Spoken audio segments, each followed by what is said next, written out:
Hello students, मेरा नाम विशी छतवानी है। मैं एक चार्टर्ड अकाउंटेंट रहा हूं और अभी असिस्टेंट प्रोफेसर हूं गवर्नमेंट कॉलेज में। आज हम करेंगे आरपीएससी ने जो फर्स्ट ग्रेड कॉमर्स का स्कूल लेक्चरर का जो 2022 में पेपर लिया, हम आज इसका सॉल्यूशन देखेंगे। अब बेसिकली ये सॉल्यूशन दो लोगों के या दो तरह के लोगों के मतलब का है।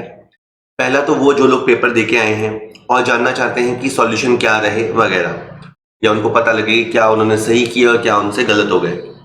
और दूसरा मेनली ये उनके लिए भी है जो अब अपकमिंग एग्जाम्स में तैयारी करेंगे, तो उन्हें एक आइडिया रहे कि 2022 में किस तरह का पेपर लिया गया। तो चलिए सर शुरू करते हैं। आज का जो हमारा पहला क्वेश्चन है वो है choose the correct statement from the following statement. आपको दो कथन दिए गए हैं।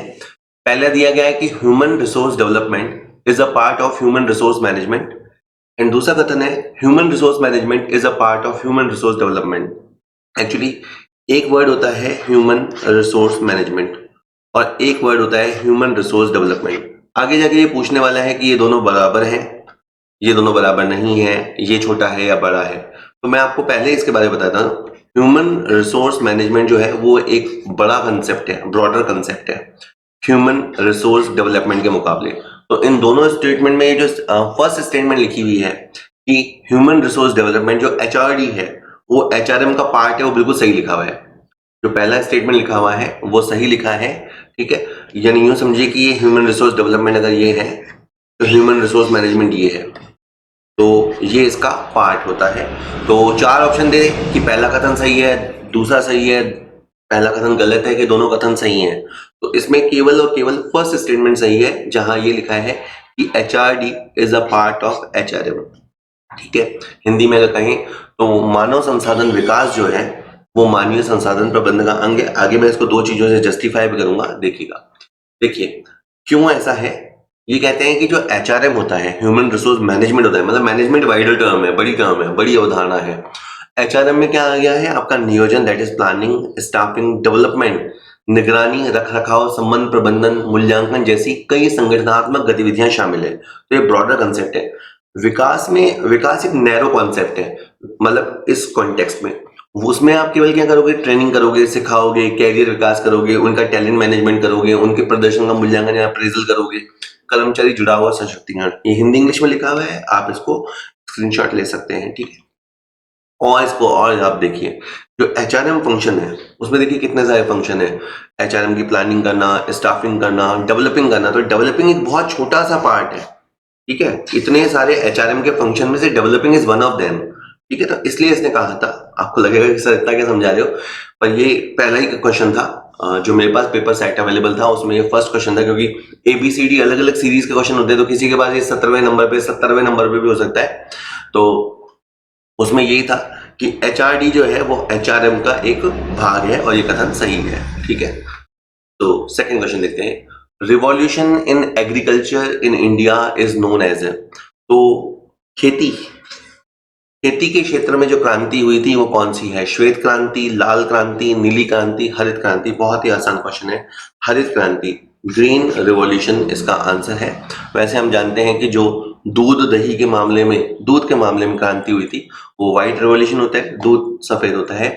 जो रेड रिवॉल्यूशन होता है उसका संबंध टमाटर और मांस के उत्पादन से है, जो रेड रिवॉल्यूशन है, क्योंकि उनका कलर टमाटर का और मटन का रेड होता है।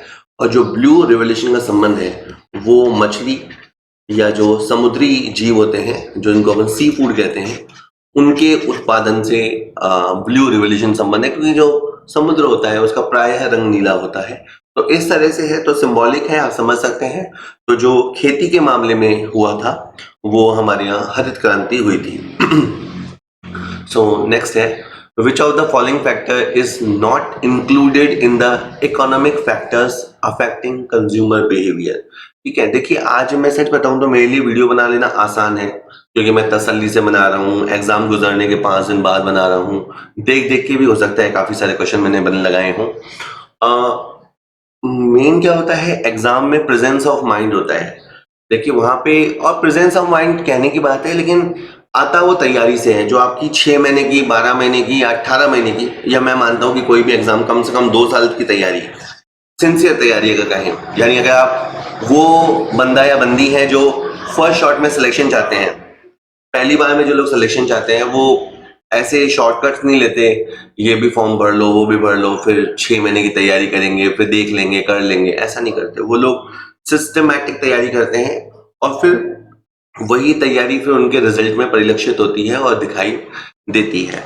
है तो मेरा ये कहना था, प्रेजेंस ऑफ माइंड से मेरा कहने का ये था कि जब आप एग्जाम हॉल में होते हैं तो पहले तो ये स्ट्राइक करना चाहिए कि क्वेश्चन है कौन से टॉपिक से है, और फिर उस टॉपिक से बारे में थोड़ा जितना याद आता है जो आपने पढ़ा होता है, ठीक है, वो लगाना चाहिए। तो कहता है which of the following factor, इनमें से कौन सा घटक उपभोक्ता व्यवहार को प्रभावित करने वाले आर्थिक घटक में शामिल नहीं है।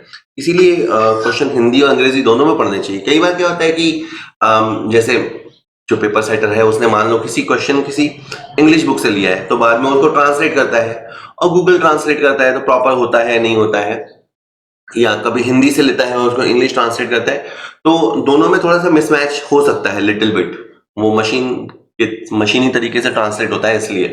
तो आप लोगों ने बहुत अच्छे से क्वेश्चन को देख लेना है। अगर आपकी हिंदी इंग्लिश दोनों में अच्छी कमांड है तो दोनों में पढ़ लेना चाहिए ताकि आपको क्लियर समझ में आए क्वेश्चन क्या है। इससे क्वेश्चन 2 बार पढ़ने में भी आ जाता है, क्वेश्चन में क्लैरिटी भी आ जाती है। कहता है इनमें से कौन सा फैक्टर है जो कंज्यूमर बिहेवियर को अफेक्ट नहीं करता, और उसमें भी आर्थिक घटक। तो आप यूं समझिए कि कंज्यूमर बिहेवियर को बहुत सारे घटक, कंज्यूमर बिहेवियर को पर्सनल फैक्टर्स भी अफेक्ट करते हैं, साइकोलॉजिकल फैक्टर भी अफेक्ट करते हैं, इकोनॉमिकल फैक्टर भी अफेक्ट करते हैं, ठीक है। अब सोशल फैक्टर्स भी अफेक्ट करते हैं, ये मैं अभी आपको एक इमेज में आगे दिखाऊंगा अभी। तो अब इन्होंने सीधा क्वेश्चन यहाँ पे है, इकोनॉमिक फैक्टर में कौन सा शामिल नहीं है। और एक ही बात, मैं न जाने कितने मैंने मतलब बहुत सारे सैंपल पेपर वीडियोस बनाए, मैंने 50 सैंपल पेपर वीडियोस बनाए, है ना। तो मैंने बार बार यही कहा कि जब पूछा जाए कि कौन सा घटक शामिल नहीं है, तो इसका इम्प्लाइड मतलब होता है कि इसमें से 3 घटक, जैसे 4 ऑप्शन है तो 4 में से 3 तो शामिल हैं और एक जो है वो शामिल नहीं है। तो जो पर्सनल इनकम है वो इकोनॉमिक फैक्टर है, जो फैमिली इनकम है वो इकोनॉमिक फैक्टर है। आपको ये भी लगेगा कि अरे सर ये 4 में से आप ABCD पढ़ो, मेरा तो भले ये है कि मुझे समझ में आ जाना ये कौन कौन से है, ताकि मेरी लड़ाई बस थोड़े में से चॉइस थोड़े में से रह जाए। लिक्विडिटी या लिक्विड एसेट्स भी इकोनॉमिक फैक्टर है। पर्सनैलिटी तो आप वैसे भी समझते हैं, ये आप कॉमन सेंस से भी कर सकते हैं कि पर्सनैलिटी जो होती है वो इकोनॉमिक फैक्टर नहीं है, वो आपका आर्थिक घटक नहीं है। तो इसका आंसर व्यक्तित्व ही है। मैं आगे और समझा देता हूं आपको। देखिए जो कंज्यूमर का बिहेवियर होता है, भाई कंज्यूमर क्या चीज लेगा, क्या चीज नहीं लेगा, कब नखरे करेगा नहीं करेगा, ये बहुत सारे फैक्टर्स से डिसाइड होता है। उसमें कई फैक्टर्स तो हैं इकोनॉमिक फैक्टर्स। पर्सनल फैक्टर क्या हो सकते हैं, एक बार अपन पढ़ लेते हैं। मैंने कहा ना ये क्वेश्चन मैं जो सॉल्यूशन बता रहा हूँ, जो केवल सॉल्यूशन देखने के लिए आए हैं वो थोड़ा बोर हो सकते हैं कि सर जल्दी जल्दी आंसर बताओ, हम फ्री हो में, बट मैं दोनों पर्पस को कैटर कर रहा हूँ, जो आप एग्जाम देके आए हैं उनके लिए भी और जो एग्जाम देने वाले हैं उनके लिए भी। तो देखिए पर्सनल फैक्टर क्या हो सकती है, उस बंदे की एज क्या है, वो क्या करता है, उसका लाइफस्टाइल क्या है, वो लाइफ के किस साइकिल में है, मतलब छोटा बच्चा है, बड़ा है, बेरोजगार है, नौकरी वाला है, शादीशुदा है, नहीं है, मतलब वो लाइफ के किस साइकिल के किस स्टेज पे है। तो एक तो पर्सनल फैक्टर्स उसके बिहेवियर को अफेक्ट करते हैं। साइकोलॉजिकल में ये है कि वो किन चीजों से मोटिवेट होता है, वो किन चीजों में इन्वॉल्व है, वो उसका चीजों को लेकर क्या परसेप्शन है, ठीक है। कल्चरल में ये है कि वो किस कल्चर से आया है, किस रिलीजन, कास्ट, क्रीड में है, किस सोशल ग्रुप के साथ है, किस पॉलिटिकल इन्फ्लुएंस में है। तो ये सब कल्चरल एंड सोशल फैक्टर्स होते हैं। तो अब आइए main important, in economic factor में ये है कि भाई कंज्यूमर बिहेवियर को सबसे पहले तो उसकी इनकम कितनी है, और इनकम में से खर्च करने लायक यानी डिस्पोजेबल इनकम कितनी है, अच्छा उसके परिवार की इनकम, फैमिली इनकम कितनी है, और फ्यूचर को लेके वो क्या सोचता है या कितना पैसा रखना चाहता है। उसके बाद लिक्विडिटी कितनी है, दैट इज कैश है या कैश का क्रंच है, दिक्कत है, और वो किस तरह का स्टैंडर्ड ऑफ लिविंग मेंटेन करता है। ये सब उसके इकोनॉमिक फैक्टर्स है। तो आप देखिए इसके अंदर अगर मैं आपको पीछे क्वेश्चन ले जाऊं तो पर्सनल इनकम आ गया, फैमिली इनकम आ गया, लिक्विड एसेट्स आ गया, ये सब इकोनॉमिक फैक्टर है। पर पर्सनैलिटी जो होती है वो आपके साइकोलॉजिकल फैक्टर में या उसके पर्सनल फैक्टर्स में आती है, ठीक है सर। चलिए नेक्स्ट क्वेश्चन है the method and techniques of marketing research are. तो ये अब क्वेश्चन हुआ किससे संबंधित, मार्केटिंग से संबंधित, कि जब मार्केटिंग की रिसर्च होती है, ठीक है, तो आपको पता है मार्केटिंग क्या होता है कि प्रोडक्ट के आइडिया से लेकर उसे कस्टमर तक पहुंचा के उसे सेटिस्फाई करने तक जितने सारे प्रोसेस होते हैं वो मार्केटिंग में इन्वॉल्व होते हैं। उससे पहले अपन रिसर्च करना चाहते हैं, भाई आप कंज्यूमर की नीड को तो समझो, भाई प्रोडक्ट बनाओगे उससे पहले समझो तो सही कि ग्राहकों को किस प्रोडक्ट की जरूरत है नहीं है। तो आप कैसे करोगे मार्केट रिसर्च, सर्वे करोगे, हाँ, ऑब्जर्व करोगे, हाँ, इन डेप्थ इंटरव्यू करोगे, हाँ, ऑल ऑफ दिस, बिल्कुल सही है सर, है ना। ऑब्जर्वेशन में क्या होता है, अपन किसी से इंटरव्यू नहीं करते, खुद ही देखते हैं कि यार ये समस्या है और मुझे ये समस्या है या मेरे आसपास ये समस्या है, तो बहुत सारे लोगों को ये समस्या हो सकती है। जैसे मुझे कभी लगा कि यार कॉमर्स का मटेरियल जो है या तो हिंदी में अवेलेबल होता है या इंग्लिश में अवेलेबल होता है, तो अपन जितना कंटेंट रेडी करेंगे वो हिंदी और इंग्लिश दोनों में रेडी करेंगे, ताकि कोई भी आए तो उसे एक प्रॉपर कंटेंट अच्छा मिल पाए। तो ये मेरी कोशिश थी, या ऐसे ही बताऊं तो मुझे लगता है कि कॉमर्स पे कम वीडियोस हैं या कम बनाने वाले हैं, तो मुझे उस लाइन में कुछ करना चाहिए, तो मतलब जस्ट ये है। तो ये मेरा ऑब्जर्वेशन था। और मार्केटिंग रिसर्च के और तरीके भी होते हैं, आप एक सर्वे करवा सकते हैं, जैसे पॉलिटिकल पार्टी सर्वे करवाती हैं, ठीक है, कि क्या माहौल चल रहा है, आप ग्रुप्स के पास जाके उनके इंटरव्यूज कर सकते हैं, ठीक है। चलिए एक बार देख लीजिए कि मार्केट रिसर्च करने के क्या तरीके हो सकते हैं, survey, focus group, interviews, library, government agencies, trade association, इन सबके थ्रू आप मार्केट रिसर्च कर सकते हैं, ठीक है। When did the president give assent to the consumer protection act 2019? आपको ये समझ में आ रहा होगा और कि एग्जाम में सिलेबस देख के जाना बड़ा इंपॉर्टेंट है ना, कि क्योंकि वो सिलेबस के राउंड राउंड क्वेश्चन पूछता है। अब वो क्या होता है, क्वेश्चन क्या होता है, जैसे एक तो होता है चैप्टर जहां से शुरू होता है, जैसे टाइटल, और एक चैप्टर ठेठ जहां तक जाता है वहां तक, तो वाइड रेंज होती है और एग्जामिनर कहीं से ही पूछ सकता है। वो हो सकता है बिल्कुल हेडिंग को पकड़ के वहीं से क्वेश्चन बना दे, क्योंकि वो तो उनको तो इतने साल का अनुभव होता है, वो कहीं से क्वेश्चन बना देते हैं।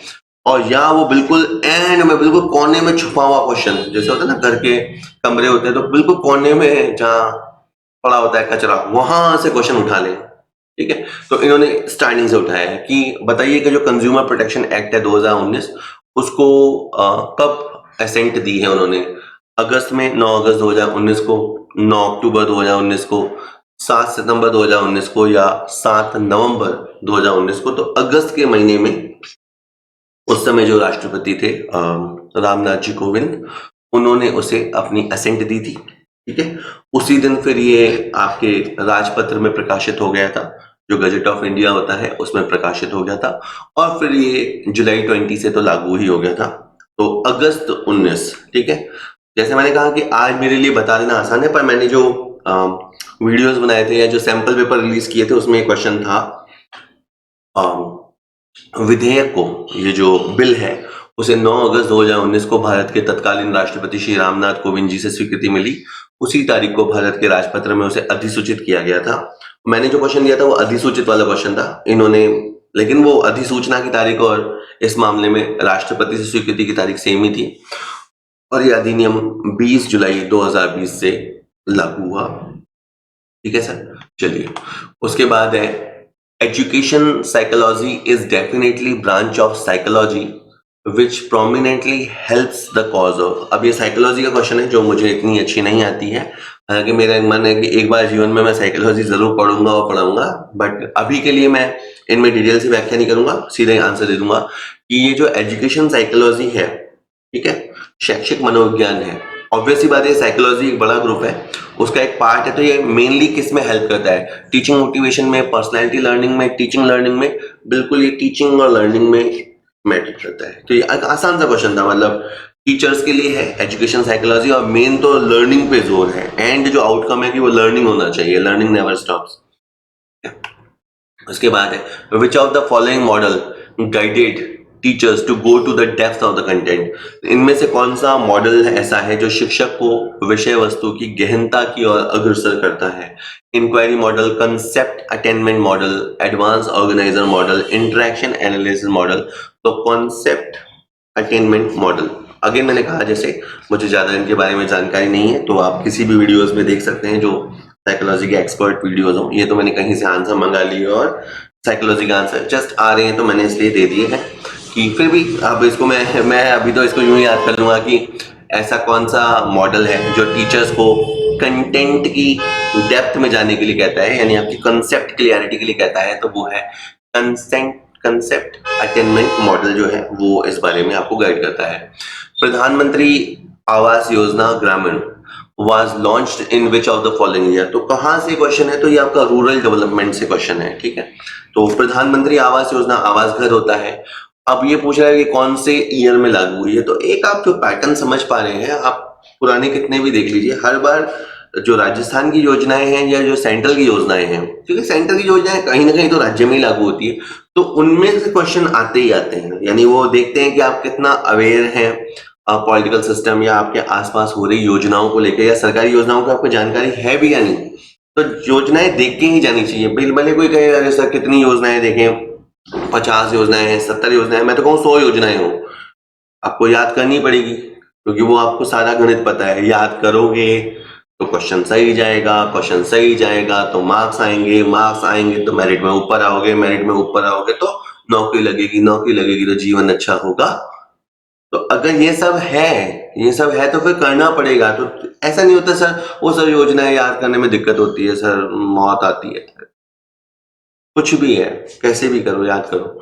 तो प्रधानमंत्री की ये जो आवास योजना है वो किस वर्ष प्रारंभ किया गया, तो वो 2016 में शुरू हुई थी, 2016 में, ठीक है। जैसे इसको देख लीजिए कि वर्ष 2024 तक सबको आवास मिले, हाउसिंग फॉर ऑल हो, इस उद्देश्य को प्राप्त करने के लिए भारत सरकार ने 1 अप्रैल 2016 से ग्रामीण आवास योजना शुरू की है, ठीक है। और प्रधानमंत्री की आवास योजना तो है, ये उसका ग्रामीण वाला वर्टिकल है। और इसमें कोशिश क्या करेंगे, गवर्नमेंट कोशिश करेगी कि 2024 तक लगभग 3 करोड़ मकान बना के दें, जिसमें जो सारी बेसिक फैसिलिटीज होती हैं ऐसे मकान बना कर दें, ठीक है। हाउसिंग फॉर ऑल या अफोर्डेबल हाउसिंग हो, लेकिन ये ग्रामीण क्षेत्रों के लिए है, ठीक है। चलिए, और the cause of resistance to change based on the emotions, tendencies and expectation of ID the people are called। कहता है कि कई बार क्या होता है, जैसे आप इसे साइकोलॉजी का क्वेश्चन भी मान सकते हैं या आप इसे कर्मचारी वाले टॉपिक से भी मान सकते हैं, कि कई बार क्या होता है अपन परिवर्तनों का विरोध करते हैं, जो चेंजेस होते हैं उनको अपन थोड़ा सा पसंद नहीं करते। और ऐसा क्यों होता है, या तो हम भावनात्मक तरीके से सोचते हैं, या हमारी जो टेंडेंसीज होती है या हमारी इच्छाओं के विरुद्ध होता है, तो हम ऐसा सोचते हैं कि चेंज होना अच्छा नहीं है। तो ये क्या है, ये इकोनॉमिकल रीजन है। मतलब हम चेंज का प्रतिरोध क्यों करते हैं, इकोनॉमिकल रीजन से, टेक्निकल रीजन से, साइकोलॉजिकल रीजन से, या सोशल रीजन से। तो साइकोलॉजी रीजन से। अपन मनोवैज्ञानिक, जैसे जब कोविड आ गया था तो ऑफलाइन से ऑनलाइन जाने में हमें बहुत समय लगा, मतलब कुछ लोगों ने जल्दी ग्रैब कर लिया पर बहुत लोगों को समय लगा, अरे कौन चेंज करेगा, ऑनलाइन को पढ़ते हैं क्या, वगैरह वगैरह। तो मतलब और चेंज जो है वो नेचर है, मतलब कहते हैं कि एक ही चीज दुनिया में फिक्स है और वो है चेंज। एक ही चीज फिक्स है दुनिया में और वो है चेंज। ये चेंज तो होता ही है। तो अधिकतर हम साइकोलॉजिकल रीजन से ही अपने कंफर्ट जोन में रहना पसंद करते हैं, और अरे नए के चक्कर में क्या पढ़े, रहने दो, इस चक्करों में होते हैं। तो वो साइकोलॉजिकल रीजन ही होते हैं, ठीक है। Rural connectivity project for left wing extremism areas was launched in which of the following year. तो बहुत ही एब्सर्ड सा क्वेश्चन था, बहुत ही बकवास सा क्वेश्चन था। अब ठीक है, ऐसे बुराई नहीं करनी चाहिए, बट बिल्कुल सेम बकवास क्वेश्चन था। लेफ्ट विंग एक्सट्रीमिज्म क्षेत्रों के लिए ग्रामीण संपर्क परियोजना निम्न में से किस वर्ष शुरू की गई। तो अगेन ये रूरल डेवलपमेंट से है। सरकार की एक योजना थी कि इन क्षेत्रों को जो लेफ्ट विंग से या कहीं चरमपंथ से प्रभावित हैं, वहां तक भी गांव-गांव में सड़कें बनाई जाए। ऐसी योजना कब शुरू की, तो ऐसी खतरनाक योजना भी सरकार ने 2016 में ही शुरू की है। इससे पहले प्रधानमंत्री आवास योजना ग्रामीण वाली भी 2016 में थी। कहता है कि वामपंथी चरमपंथ, है ना, एक दो पंथ होते हैं, वामपंथ होता है, एक दक्षिण पंथ होता है।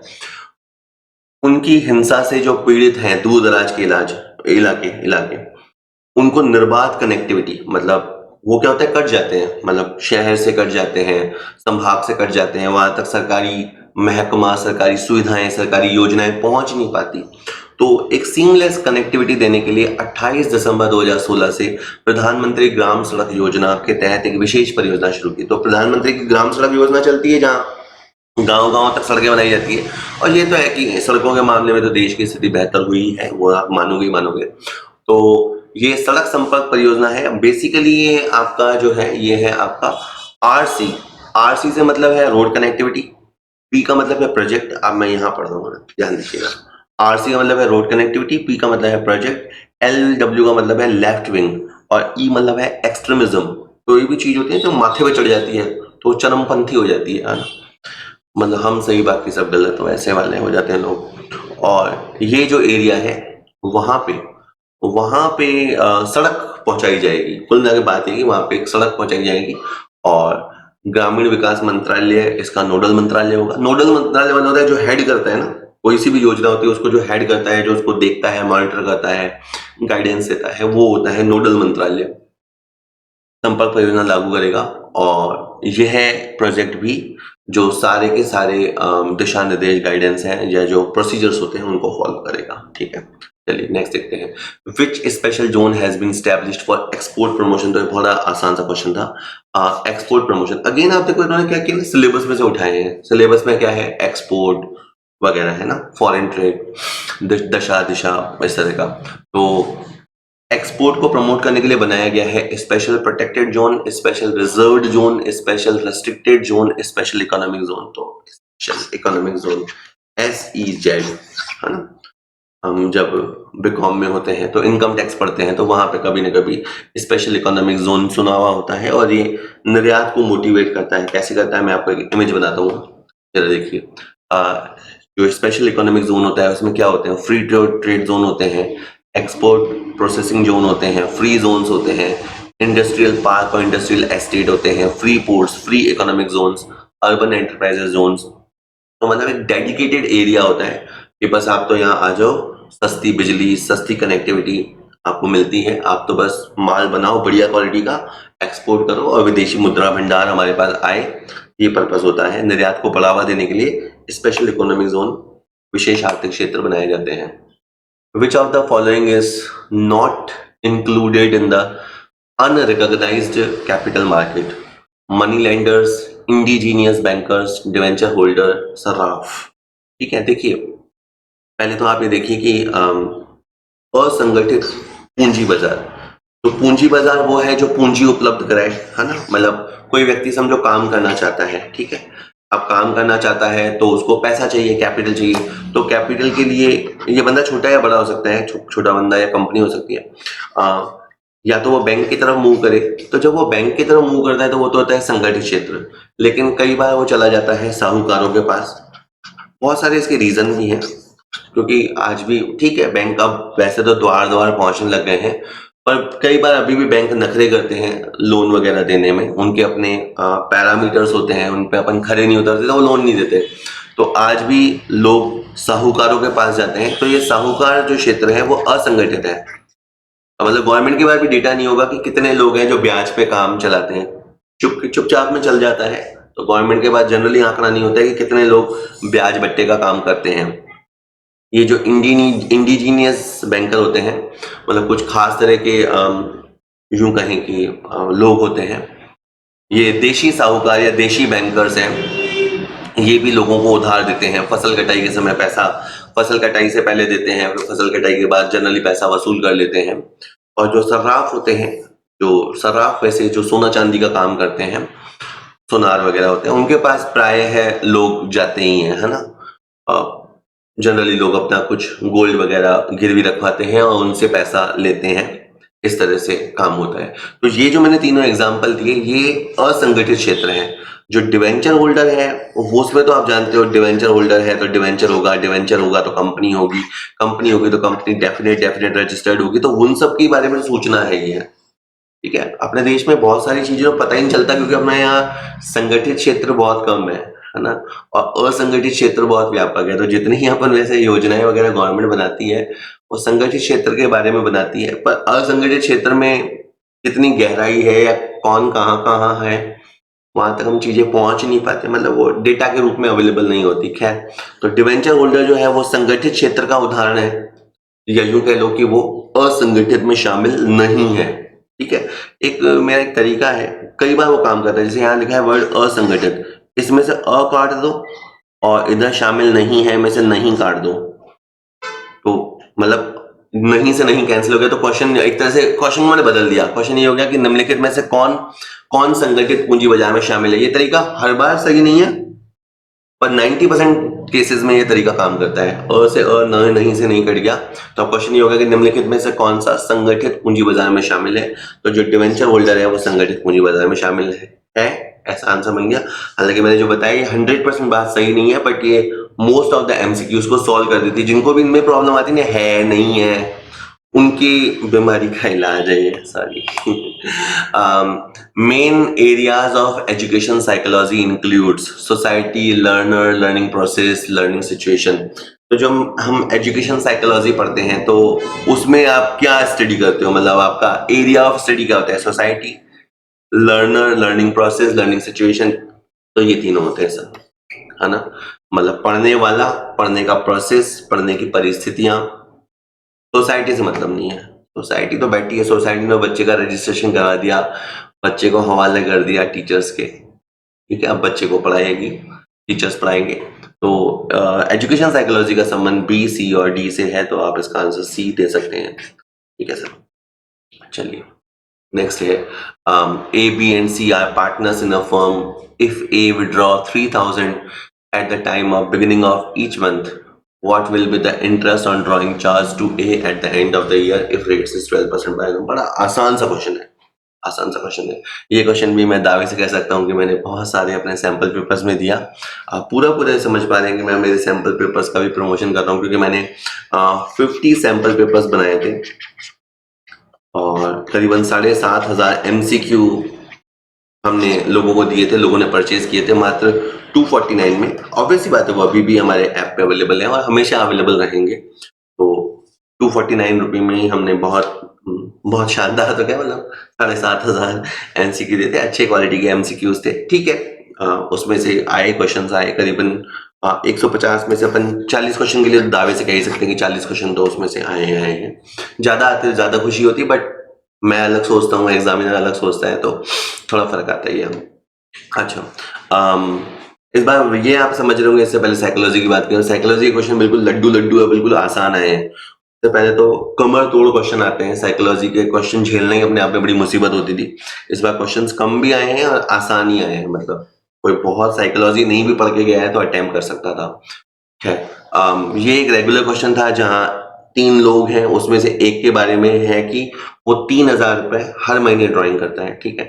अब 3000 रुपए हर महीने ड्राइंग करता है और नीचे आप वर्ष के अंत में ब्याज लगाना चाह रहे हो। तो एक तो ये है कि 36,000 के तो उसका ड्राइंग से हो गया, और जो रेट ऑफ इंटरेस्ट है वो 12% है। 12% आपका रेट ऑफ इंटरेस्ट हो गया, ठीक है।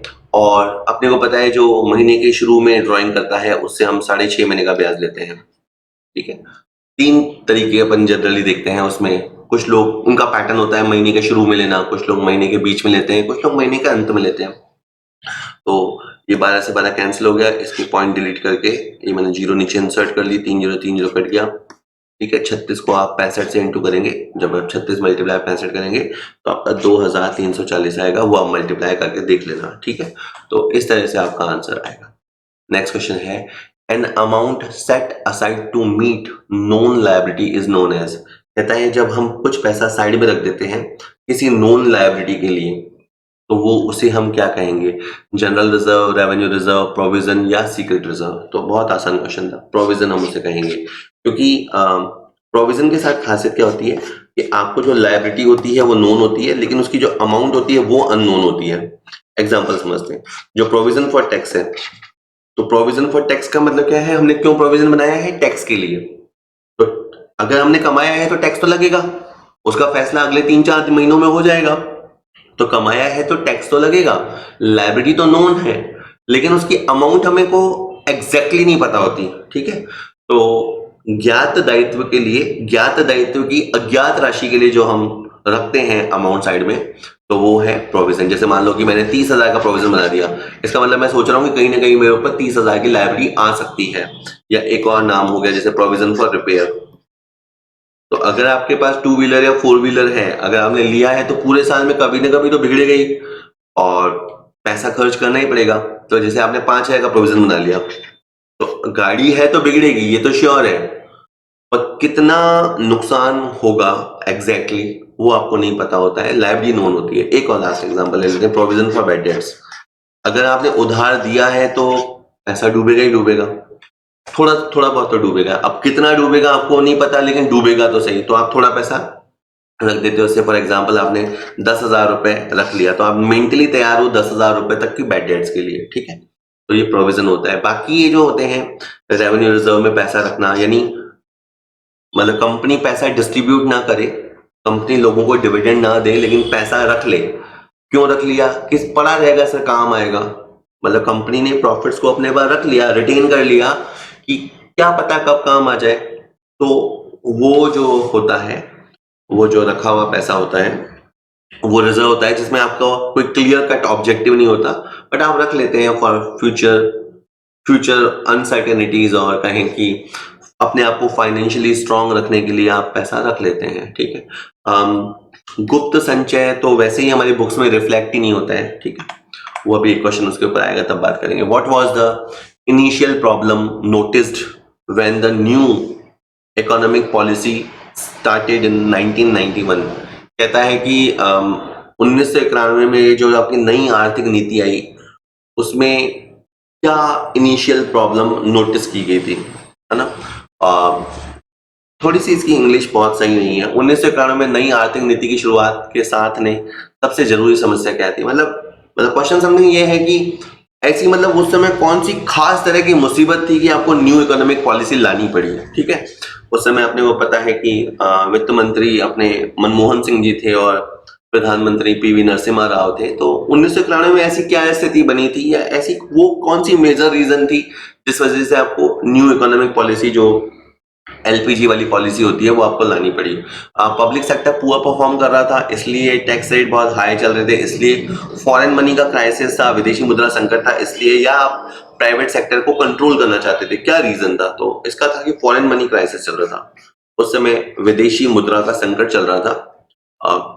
बहुत पढ़ने जैसा है, मैं आपको एक थोड़ा सा उसका ग्लिम्स पढ़ के बताता हूँ। एक मैगजीन में छपा था, वो मैं आपको पढ़ के बताता हूँ। 1991 के मध्य तक, यानी जून आते आते, बीओपी संकट, यानी जो बैलेंस ऑफ पेमेंट संकट होता है, वो बीओपी को प्रबंधित करने की देश की क्षमता के विश्वास के संकट में बदल गया। एक तो होता है भाई बैलेंस ऑफ पेमेंट का संकट है, एक है लोगों का विश्वास ही उठने लग जाए गवर्नमेंट के ऊपर से, मतलब विश्वास ही नहीं कर पा रहे आप किसी पर, ठीक है। मेन प्रॉब्लम यही होता है। एक होता है कि एग्जाम टफ होता है, कई बच्चे, जैसे आप एग्जाम में जा चुके हैं या जाएंगे, तो कई लोगों के साथ ये होता है कि उनके साथ विश्वास का संकट होता है, वो खुद के ऊपर ही विश्वास नहीं कर पाते कि हम एग्जाम क्रैक कर भी सकते हैं। अच्छा खासा होशियार बच्चा होता है, बट प्रॉपर तरीके से पढ़ाई नहीं करता, सस्ते नुस्खे या सस्ते तरीके लगाता है, या दे देते हैं, कर लेते हैं, मतलब ऐसी अप्रोच के साथ देता है, ढुलमुल अप्रोच के साथ देता है। तो उसके साथ जो प्रॉब्लम है वो है विश्वास का संकट, कि वो खुद के ऊपर ही विश्वास नहीं कर पा रहा कि मैं जाऊंगा एग्जाम क्रैक करूंगा। कितने लोग नेट देते हैं, बहुत कम लोग नेट क्रैक करते हैं, या असिस्टेंट प्रोफेसर का एग्जाम है, बहुत कम लोग क्रैक करते हैं। कहीं ना कहीं उनको अपने ऊपर विश्वास ही नहीं होता कि हमसे हो भी सकता है, क्योंकि विश्वास हो तो फिर बहुत कुछ चीजें हो सकती है। खैर, क्वेश्चन ये था कि 1991 के बीच में जो हमारा बैलेंस ऑफ पेमेंट था वो डगमगा रहा था, और यहाँ तक कि इतनी हालत बिगड़ गई थी कि हम इसको प्रबंधित या मैनेज कर पाएंगे, उसके विश्वास का भी संकट खड़ा हो गया था। और विश्वास की इस कमी के चलते आपके जो बाहरी सारे ऋण संसाधन थे वो बंद हो गए थे, मतलब आप बाहर से लोन ले पाओ वो भी चांसेस खत्म हो गए थे। और पहली बार इंडियन हिस्ट्री में ऐसा हुआ था कि हम भुगतान ही नहीं कर पाएंगे। जून आते आते ये स्थिति बन गई थी कि हम डेट्स जो होते हैं वो क्लियर नहीं कर पाएंगे, या जो हमारे पास बिल्स होते हैं, हम कुछ मंगाते हैं तो हमें जो बिल करने पड़ते हैं पेमेंट, हम उस तक का भी पेमेंट कर पाएंगे। मतलब जो विदेशी मुद्रा भंडार था वो इतना नाजुक स्थिति में पहुंच गया कि हम बहुत ज्यादा दिन तक सरवाइव करने की स्थिति में भी नहीं थे। खैर, बहुत अच्छा डिसीजन लिया गया, देश को उभार लिया उस डिसीजन ने। और आज तो ठीक है, आज तो अपन 5वें नंबर पे आ गए हैं जी। जब मैं वीडियो शूट कर रहा हूँ तो विश्व की 5वीं बड़ी अर्थव्यवस्था अपन बन चुके हैं। Debit note and credit note are, जो डेबिट नोट और क्रेडिट नोट होते हैं वो क्या है? सोर्स डॉक्यूमेंट है, सब्सिडियरी डॉक्यूमेंट्स हैं, सेकेंडरी डॉक्यूमेंट्स हैं, या वाउचर्स हैं, ठीक है। पहले तो आपको ये समझना पड़ेगा कि सोर्स डॉक्यूमेंट क्या होता है। आप पहले वैसे ही सोचो, मैंने एक एंट्री लिख रखी है Ram account DR to sale, ठीक है, इसका मतलब भी आप जानते हो कि हमने राम को माल बेचा। तो कोई अगर ऑडिटर आपसे क्रॉस चेक करे कि अच्छा राम को माल बेचा 50,000 का, क्या सबूत है, क्या सबूत है, क्या प्रूफ है, तो आप क्या सबूत लाओगे? तो आप शायद उसने जो ऑर्डर बुक में एंट्री करवाई है वो दिखाओगे, या जो आपने इनवॉइस काटा है, बिल काटा है, आप उसकी फोटोकॉपी दिखाओगे, कोई ओरिजिनल कॉपी तो आप उसको दे चुके। तो ये जो है ना ऑर्डर बुक में लिखा हुआ होना, या बाद में उसका पेमेंट हमारे खाते में आना, या इनवॉइस काटना, ये उस घटना का एविडेंस का कार्य करेगा। तो ऐसा जो डॉक्यूमेंट होता है, जैसा जो डॉक्यूमेंट्री प्रूफ होता है, उसको हम बोलते हैं सोर्स डॉक्यूमेंट। ऐसा जो है ना, उसको हम बोलते हैं सोर्स डॉक्यूमेंट, ठीक है। तो अब सोर्स डॉक्यूमेंट कौन से होते हैं? बहुत सारे होते हैं। तो डेबिट नोट और क्रेडिट नोट भी वही है। डेबिट नोट, क्रेडिट नोट भी आपके सोर्स डॉक्यूमेंट यानी स्रोत प्रलेख के अंदर आते हैं, ठीक है। जैसे अगर एक्स ने वाई को माल लौटा दिया तो उस समय वो डेबिट नोट तैयार करेगा, और अगर वाई तैयार करेगा, अगर सेलर तैयार करेगा तो वो क्रेडिट नोट तैयार करेगा। तो रिटर्न एक्चुअली हैपन्स, मतलब माल वास्तव में रिटर्न हुआ है, इसको प्रूफ कौन करेगा? डेबिट नोट या क्रेडिट नोट। उसमें कहानी लिखी हुई होती है, मैं आपको पढ़ के बता दूंगा, आगे आप पूरा समझ जाएंगे। देखिए कि एक सोर्स डॉक्यूमेंट जो होता है वो एक मूल दस्तावेज होता है। उसमें बेसिकली आपका जो सौदा हुआ है उसका डिटेल होता है, उसमें आपको सारी महत्वपूर्ण जानकारी मिल जाएगी, जैसे वो ट्रांजैक्शन किन किन के बीच में हुआ, कितनी राशि इन्वॉल्व थी, कब ये ट्रांजैक्शन हुआ, और जैसे माल लौटाया तो क्यों लौटाया, माल बेचा तो कितना बेचा, मतलब वो सारी डिटेल्स आ जाएगी।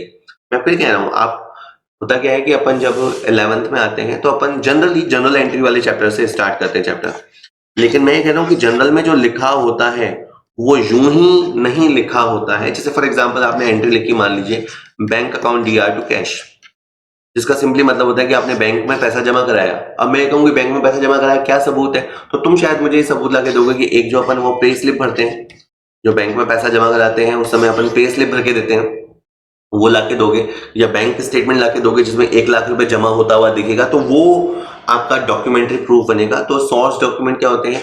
जब अपन नकद सौदा करते हैं तो उस समय अपन कैश मीमो तैयार करते हैं, जब उधार सौदा करते हैं तो इनवॉइस काटते हैं, जब किसी को पैसा देते हैं या लेते हैं तो रसीदों का प्रयोग करते हैं, बैंक में पैसा जमा कराते समय पे इन स्लिप का प्रयोग करते हैं, और माल के रिटर्न के समय डेबिट नोट या क्रेडिट नोट का प्रयोग करते हैं। ये सारे के सारे सोर्स डॉक्यूमेंट हैं जो सौदे की सत्यता को साबित करते हैं, ठीक है, सौदे की सत्यता को साबित करते हैं।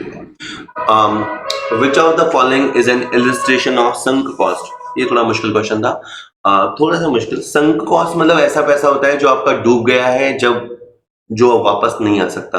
तो interest on capital, production cost excluding material cost, expenses on erection of an machine, और cost of building plant and machine, ठीक है। तो इसको अभी मैं कहूंगा, आप याद कर लीजिए कि जो हमने मशीन को संस्थापित किया है, उसको इंस्टॉल करने पे जो पैसा खर्च हुआ है वो आपकी डूबत लागत है। अब वो आपको उसको रिकवर नहीं कर सकते, अब आप उसको रिकवर नहीं कर सकते। जैसे कुछ खर्चे तो ऐसे होते हैं जिसको अपन बाद में रिकवर कर सकते हैं। मान लो मैंने मोटरसाइकिल खरीदी और मुझे नहीं जम रही है, तो मैं उसको बेच सकता हूँ, तो मैं उससे कुछ पैसा वसूल कर सकता हूँ, ठीक है। जितना पैसा वसूल हो जाएगा, बाकी डूबत हो जाएगा, तो मैं कुछ पैसा वसूल तो कर सकता हूँ। तो संक कॉस्ट बेसिकली इस तरह की कॉस्ट होती है जो पैसा आपका लग गया और वो अब पैसा आपका वसूल नहीं हो सकता। बेसिकली इसका यूज डिसीजन मेकिंग में होता है। मतलब डिसीजन मेकिंग में यूज ये है कि आपको उसका ध्यान नहीं रखना है। जब आप डिसीजन लेते हैं तो आप एक फ्रेश डिसीजन लीजिए। जो पैसा लग गया, आप उसको ज्यादा मत सोचिए, जो हो गया सो हो गया। आप केवल जो अब हो सकता है उसके बारे में सोचिए और डूबत लागत का ध्यान ना दीजिए। तो संक कॉस्ट इस तरह का होता है, बड़ा कॉन्सेप्ट है वैसे। The birth of functional organisation is attributed to, तो कार्य के हिसाब से संगठन, ठीक है। मतलब ये किसने दिया था? एलन ने, FW टेलर ने, हेनरी फैयोल ने, या पीटर F ड्रकर ने दिया था? तो ये टेलर ने दिया था। क्रियात्मक संगठन में उनका कहना था कि हर काम के लिए एक एक्सपर्ट होना चाहिए और वो काम उसको ही करना चाहिए, ठीक है। मैं इसके बारे में बताता हूँ जरा आपको। प्रबंध से संबंधित दो बड़े नाम होते हैं, वैसे तो बहुत सारे नाम है पर दो नाम तो आप सुनते ही हैं, हेनरी फेयोल का और टेलर का, लेकिन ये जो है वो टेलर का सिद्धांत है। प्रबंध से संबंधित जो वैज्ञानिक प्रबंध, साइंटिफिक मैनेजमेंट। साइंटिफिक मैनेजमेंट जब भी नाम आए तो आपको नाम याद आना चाहिए, FW टेलर, ठीक है। और उन्होंने ये दिया था फंक्शनल ऑर्गेनाइजेशन मेथड। ये पूरी तरह से विशिष्टीकरण के सिद्धांत पे आधारित है और इसके अंतर्गत विशेषज्ञों की योग्यता का पूरा लाभ उठाया जाता है। मैं जैसे यूं बताता हूँ, जैसे मान लीजिए हमारा कॉलेज है, ठीक है, और ये भी मान लेते हैं कि हमारे कॉलेज में 15 जनों का स्टाफ है, ठीक है। तो 15 जनों में जैसे मान लीजिए एक सर है, वो स्कॉलरशिप देखते हैं, तो वो स्कॉलरशिप के देख देख के एक्सपर्ट हो गए हैं। जैसे मान लो मैं हूं तो मैं वहाँ अकाउंट्स देखता हूँ, अकाउंट्स हुआ, बजट हुआ, इनकम टैक्स की चीजें हुई जो वहाँ पे भी होती हैं, तो वो मैं देखता हूँ, ठीक है। मान लीजिए कि एक हमारे सर है जो NSS के प्रोग्राम्स देखते हैं, एक हमारे सर है जो कल्चरल एक्टिविटीज देखते हैं, एक हमारे कॉलेज में जो कहें एग्जाम्स होते हैं उसको देखते हैं। तो मतलब ऐसा है, ठीक है।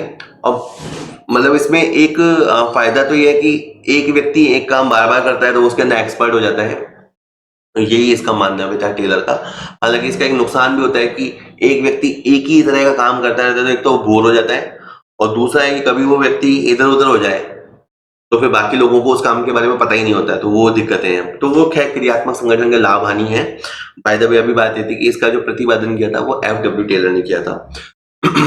The basis of international trade is comparative difference in cost, that this definition was given by Ricardo, J.S. Mill और Taussig और Haberler।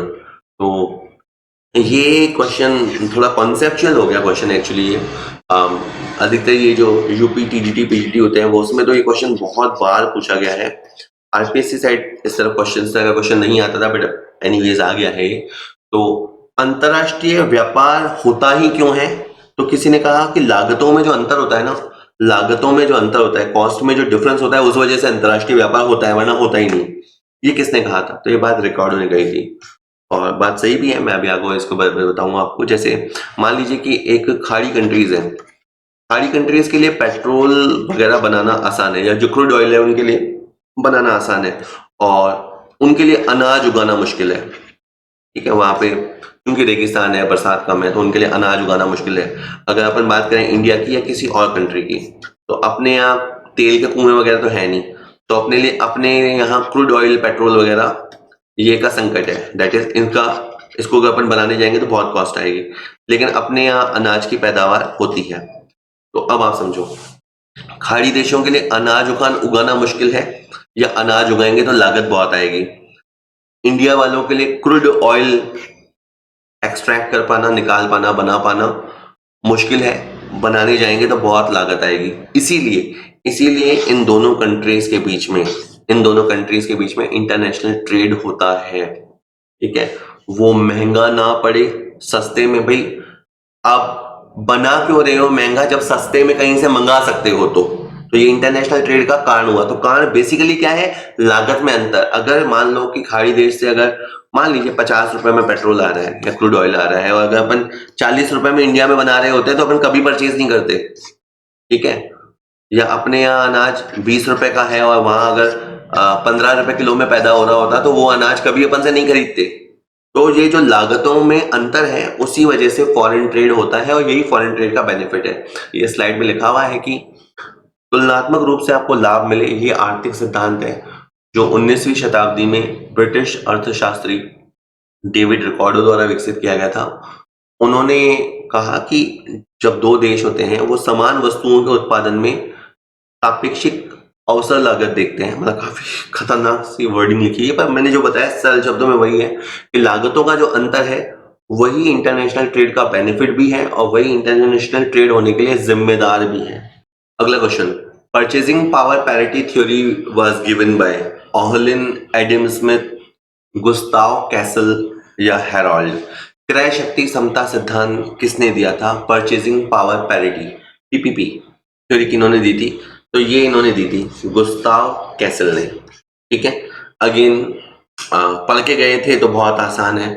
मैं हमेशा से यही कहा, मतलब जो मैंने सैंपल पेपर वीडियोस बनाए उनमें मैं हमेशा से यही बोला कि आप जितने ज्यादा से ज्यादा टॉपिक्स हैं उनको टच कीजिए। अब ये क्वेश्चन है बहुत आसान, बशर्ते बशर्ते आप यहाँ तक पहुंचे हो तो मतलब मैंने थोड़ा महसूस किया, मतलब हालांकि कि एक होता है चैप्टर स्टार्ट करना और चैप्टर के डेप्थ तक यानी नीचे तक जाना, ठीक है, और एक होता है सारे चैप्टर्स को ऊपर ऊपर से पढ़ना। तो मेरे हिसाब से स्ट्रेटेजी शुड बी पहले है ना सारे चैप्टर्स को ऊपर ऊपर से तो देख लेना चाहिए, यानी सारे ही चैप्टर्स को टच तो कर लेना चाहिए, और फिर जो समय अवेलेबल हो उस हिसाब से जिस चैप्टर की जितनी डेप्थ आप तैयारी कर सकते हो वो करना चाहिए। मतलब मैं क्या नहीं करना चाहिए उस पर बात करूं तो पहले से ही मैं तो एक एक चैप्टर डीप में तैयार करूंगा, एक एक चैप्टर डीप में तैयार करूंगा, उसके बाद बाकी चैप्टर्स में हाथ डालूंगा। तो ये आई थिंक कंपटीशन एग्जाम में, खास करके इस तरह के एग्जाम में ये तरीका सही नहीं होता। मान लीजिए अगर मैं यूं कहूं कि पूरे सिलेबस में 70 चैप्टर है, 70 चैप्टर्स अगर कह लिए अगर हैं, तो रादर देन एक एक चैप्टर को डीप में करने के बजाय पहले मैं कहूंगा कि आप 70 के 70 चैप्टर्स को ऊपर सतही तौर पे, सकल तौर पे पहले पढ़ लीजिए, और उसके बाद डेप्थ तैयारी तो करनी है। बीइंग अ टीचर, आप टीचर बनने जा रहे हैं तो डेप्थ तैयारी तो करनी है, लेकिन फिर वो बाद में जो समय अवेलेबल है उसके हिसाब से आप डीप तैयारी चाहिए, और इस बीच में बार बार सारे चैप्टर्स के पेपर लगाते रहिए, तो आपके बार बार वो चैप्टर रिकॉल होते रहेंगे जस्ट। तो ये क्रय शक्ति समता सिद्धांत है, ये गुस्ताव कैसल ने दिया था। क्या कहा था इन्होंने वो सुन लेते हैं। मैं आपको सरल से शब्दों में बताता हूँ। जैसे मान लीजिए कि यहाँ पे कोई एक वस्तु होती है, जैसे मान लीजिए कि एक कोई कैडबरी का, ठीक है, गिफ्ट पैक होता है, ठीक है, ठीक है, सेलिब्रेशन का जो पैक आता है वो होता है। अगर मान लीजिए कि ब्रिटेन में वो 1 पाउंड में बिक रहा है, ब्रिटेन के अंदर वो 1 पाउंड में बिक रहा है, और इंडिया में उस चीज के लिए 80 रुपए दिए जा रहे हैं, यानी एक ही सेलिब्रेशन पैक है, कमोडिटी एक ही है, उसके लिए ब्रिटेन वाले 1 पाउंड दे रहे हैं और इंडिया वाले उसके लिए 80 रुपए दे रहे हैं। अगर ऐसा है तो इसका मतलब हम दोनों, इन दोनों कंट्रीज के बीच में जो एक्सचेंज रेट सेट होगी वो एक्सचेंज रेट ये सेट होगी। यानी उनका ये कहना था, ये जो गुस्ताव कैसल हैं जो कि स्वीडन के हैं, उनका ये कहना था कि दो कंट्रीज के बीच में जो फॉरेन एक्सचेंज रेट होती है, जैसे अभी अपने रुपए की हालत बहुत खराब होती जा रही है, $1 अभी 80 रुपए को भी पार कर गया है और पाउंड तो और पार कर गया होगा। तो ये जो एक्सचेंज रेट है वो कैसे डिसाइड होती है, तो अकॉर्डिंग टू हिम, उनके अनुसार ये परचेज पावर पैरिटी, आपकी जो मुद्रा की क्रय शक्ति होती है उससे तय होती है। ये एक वस्तु है जिसको क्रय करने के लिए ये क्या दे रहे हैं, 1 पाउंड, इंडिया वाले क्या दे रहे हैं, 80 रुपए। तो इसका मतलब है इससे ऑटोमेटिक इनकी एक्सचेंज रेट सेट हो जाएगी। और अगर एक्सचेंज रेट, उन्होंने आगे फिर और नियम में ये भी बताया था कि अगर एक्सचेंज रेट अभी 80 की जगह मान लो 85 रुपए या 75 रुपए है, that is as per the purchase power parity के हिसाब से नहीं है, तो वो इस तरह से कहें परचेजिंग सेलिंग शुरू हो जाएगी कि एंड ऑफ द डे जाके ये इसी पे जाके टिक जाएगा, एंड ऑफ द डे जाके इक्विलिब्रियम सेट हो जाएगा। आर्बिट्रेज एक प्रोसेस होता है जब हम सीए वगैरह पढ़ते हैं, तो आर्बिट्रेज प्रोसेस शुरू हो जाएगा तब तक जब तक ये चीजें सत्यापित या स्थापित नहीं हो जाती है। The method in which computer assess performance of student as well as student can give instruction to computer is, कहता है एक ऐसी विधि जिसमें कंप्यूटर जो है वो छात्रों के प्रदर्शन का आकलन करता है, मतलब उनकी कैसी परफॉर्मेंस रही उसका आकलन करता है, और स्टूडेंट भी चाहे तो कंप्यूटर को निर्देश दे सकता है। तो इसे क्या कहेंगे, इसे ड्रिल कहा जाएगा। अगेन ये एजुकेशन साइकोलॉजी से, so I don't know much about that. The present value of cash inflow of a project is 30,000 rupee and the initial investment is 18,000 रुपए। Calculate profitability index। तो बहुत ही आसान क्वेश्चन है, मैंने बहुत सारे पेपर्स में इसको पूछा भी है। देखिए मैं ऐसे ही शुरू से बताता हूँ, क्योंकि मैंने कहा ना कि मैं उनको भी कैटर करने की कोशिश कर रहा हूँ जो अपकमिंग एग्जाम्स देंगे, हाँ। तो देखिए एक प्रोजेक्ट होता है, कोई सा भी एक प्रोजेक्ट हो सकता है, उसको आपने शुरू किया तो उसमें आपने 18,000 रुपए लगाए, और हर साल आपके पास उस प्रोजेक्ट से, मान लीजिए 18,000 रुपए की फोटोकॉपी मशीन है ये आपने लगाई, और हर साल आपके पास उससे 6,000 रुपए आता रहेगा, मान लेते हैं, और ये भी मान लेते हैं कि 10 साल तक आता रहेगा, ठीक है। वैसे तो देखा जाए तो आप कहोगे 6,000 रुपए 10 साल तक आया तो 60,000 आया, पर मान लीजिए कि हमने उसका प्रेजेंट वैल्यू निकाला, उस 60,000 का प्रेजेंट वैल्यू निकाला, वो 30,000 है, वो 30,000 है, ठीक है, क्योंकि हमारे पास जो 60,000 रुपए आएगा ना वो टुकड़ों टुकड़ों में आएगा, 6,000 करके टुकड़ों में आएगा। है अब आप यूं समझिए कि आपने लगाया कितना 18,000 और वापस रियल टर्म्स में कितना आया 30,000 रुपए, तो रुपए के मुकाबले आपका ज्यादा आया। जैसे सपोज करो आपने 18 लगाया होता और आपका 18 आया होता तो आपका रेशियो बनता 1 रुपए आपका वसूल हो गया, लेकिन यहाँ तो आपका 1 रुपए से ज्यादा वसूल हुआ, तो ऊपर आएगा 30,000 रुपए, बटे हुए में आएगा 18,000 रुपए। इसको सॉल्व करोगे 6 पंजे 30, 6 18, तो इसका आंसर आएगा 1.67। तो ये बहुत ही आसान क्वेश्चन था। आसान क्वेश्चन इसलिए भी था क्योंकि इसमें जो ऑप्शन दिए थे वो घटिया ऑप्शन थे कि सर ऐसे मत बोलो, अरे ऑप्शन घटिया थे। कम से कम इसमें एक ऑप्शन मैं आपको बताऊं, इसमें एक ऑप्शन 0.6 होना चाहिए ताकि कोई बच्चा तुक्का लगाए तो उसकी गलती करने के चांस तो हो कि वो बच्चा 18,000 बटा 30,000 रख दे, ऐसा कोई चांस तो 0.6 तो कहीं दे ही नहीं रखा था। तो मतलब ये क्वेश्चन तो मैं बताऊं किसको कोई अगर किसी को ना भी आता था ना तो शायद वो अटेम्प्ट कर लेना था। खैर, मॉरल ऑफ द स्टोरी, ये तो मैंने बीइंग ए टीचर सोचा इसलिए मैंने ऐसा बोल दिया कि ऑप्शंस अच्छे नहीं थे। बात ये है कि आपने 18,000 रुपए लगाया, वो है आपका आउटफ्लो, और बदले में आपको 30,000 रुपए मिला, वो है आपका इनफ्लो। 1 रुपए के मुकाबले आपका 1.67 है। ठीक है, वो आपने मैंने पढ़ाया था कि जब कैपिटल रेशनिंग होती है, दैट इज पैसा आपके पास बहुत सारा नहीं होता, अबंडेंस में या प्रचुरता में पैसा नहीं होता और पैसा आपके पास लिमिटेड होता है, तो कैपिटल बस्टिंग की तब पीआई मेथड बहुत अच्छा होता है। उसके अंदर हम 1 रुपए के कॉन्टेक्स्ट में देखते हैं कि 1 रुपए लगाएंगे तो कितना मिलेगा, 1.25, 1.5, जैसे इस मामले में हमें मिला है 1.67। नेक्स्ट देखते हैं। ये सारा मैंने प्रॉफिटेबिलिटी इंडेक्स का फॉर्मूला है, जो आपके पास आएगा उसकी प्रेजेंट वैल्यू और जो आपका गया वो प्रेजेंट में उसकी वैल्यू, और इस तरह से आंसर। नेक्स्ट है, India is a developing country due to which following characteristics. Bharat एक विकासशील अर्थव्यवस्था के रूप में किस लक्षण से पहचाना जाता है, मतलब क्या ऐसा इंडियन इकोनॉमी में है जिसको आप देख के कह सकते हो कि India is a developing country. यानी दो नहीं है, या तो इंडिया डेवलप्ड कंट्री भी नहीं है और इंडिया अंडर डेवलप्ड कंट्री भी नहीं है, India is a developing country. ऐसा आप क्यों कहेंगे? तो डेवलपिंग का मतलब हो रहा है, चल रहा है, तो पंचवर्षीय योजनाएं हैं, इस कारण आप ऐसा कहते हैं कि हम इंडिया में पंचवर्षीय योजनाएं, हालांकि अब तो पंचवर्षीय योजना खत्म हो गई है, अब तो नीति आयोग आ गया, जबकि या इसलिए आप कह सकते हैं कि हर प्रति व्यक्ति खाद्यान्नों का उपभोग बढ़ रहा है, आप ये के बेस पे कह सकते हैं, या देश का आर्थिक पिछड़ापन कम हो रहा है, या प्रति व्यक्ति वास्तविक आय बढ़ रही है।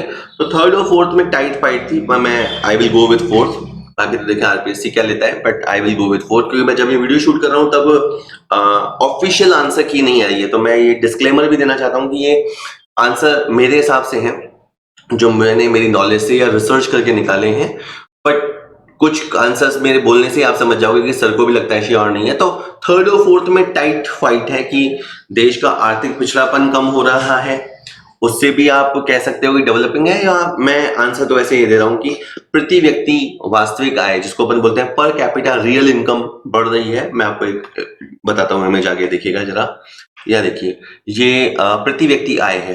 देखिए प्रति व्यक्ति आय पहले यहाँ थी, है ना, फिर ये बढ़ते बढ़ते ग्रेजुअली, बहुत कितनी धीरे धीरे बढ़ी है देखो, लेकिन बढ़ते बढ़ते अब यहाँ तक आ गई है। तो ये ओवर द ईयर्स है,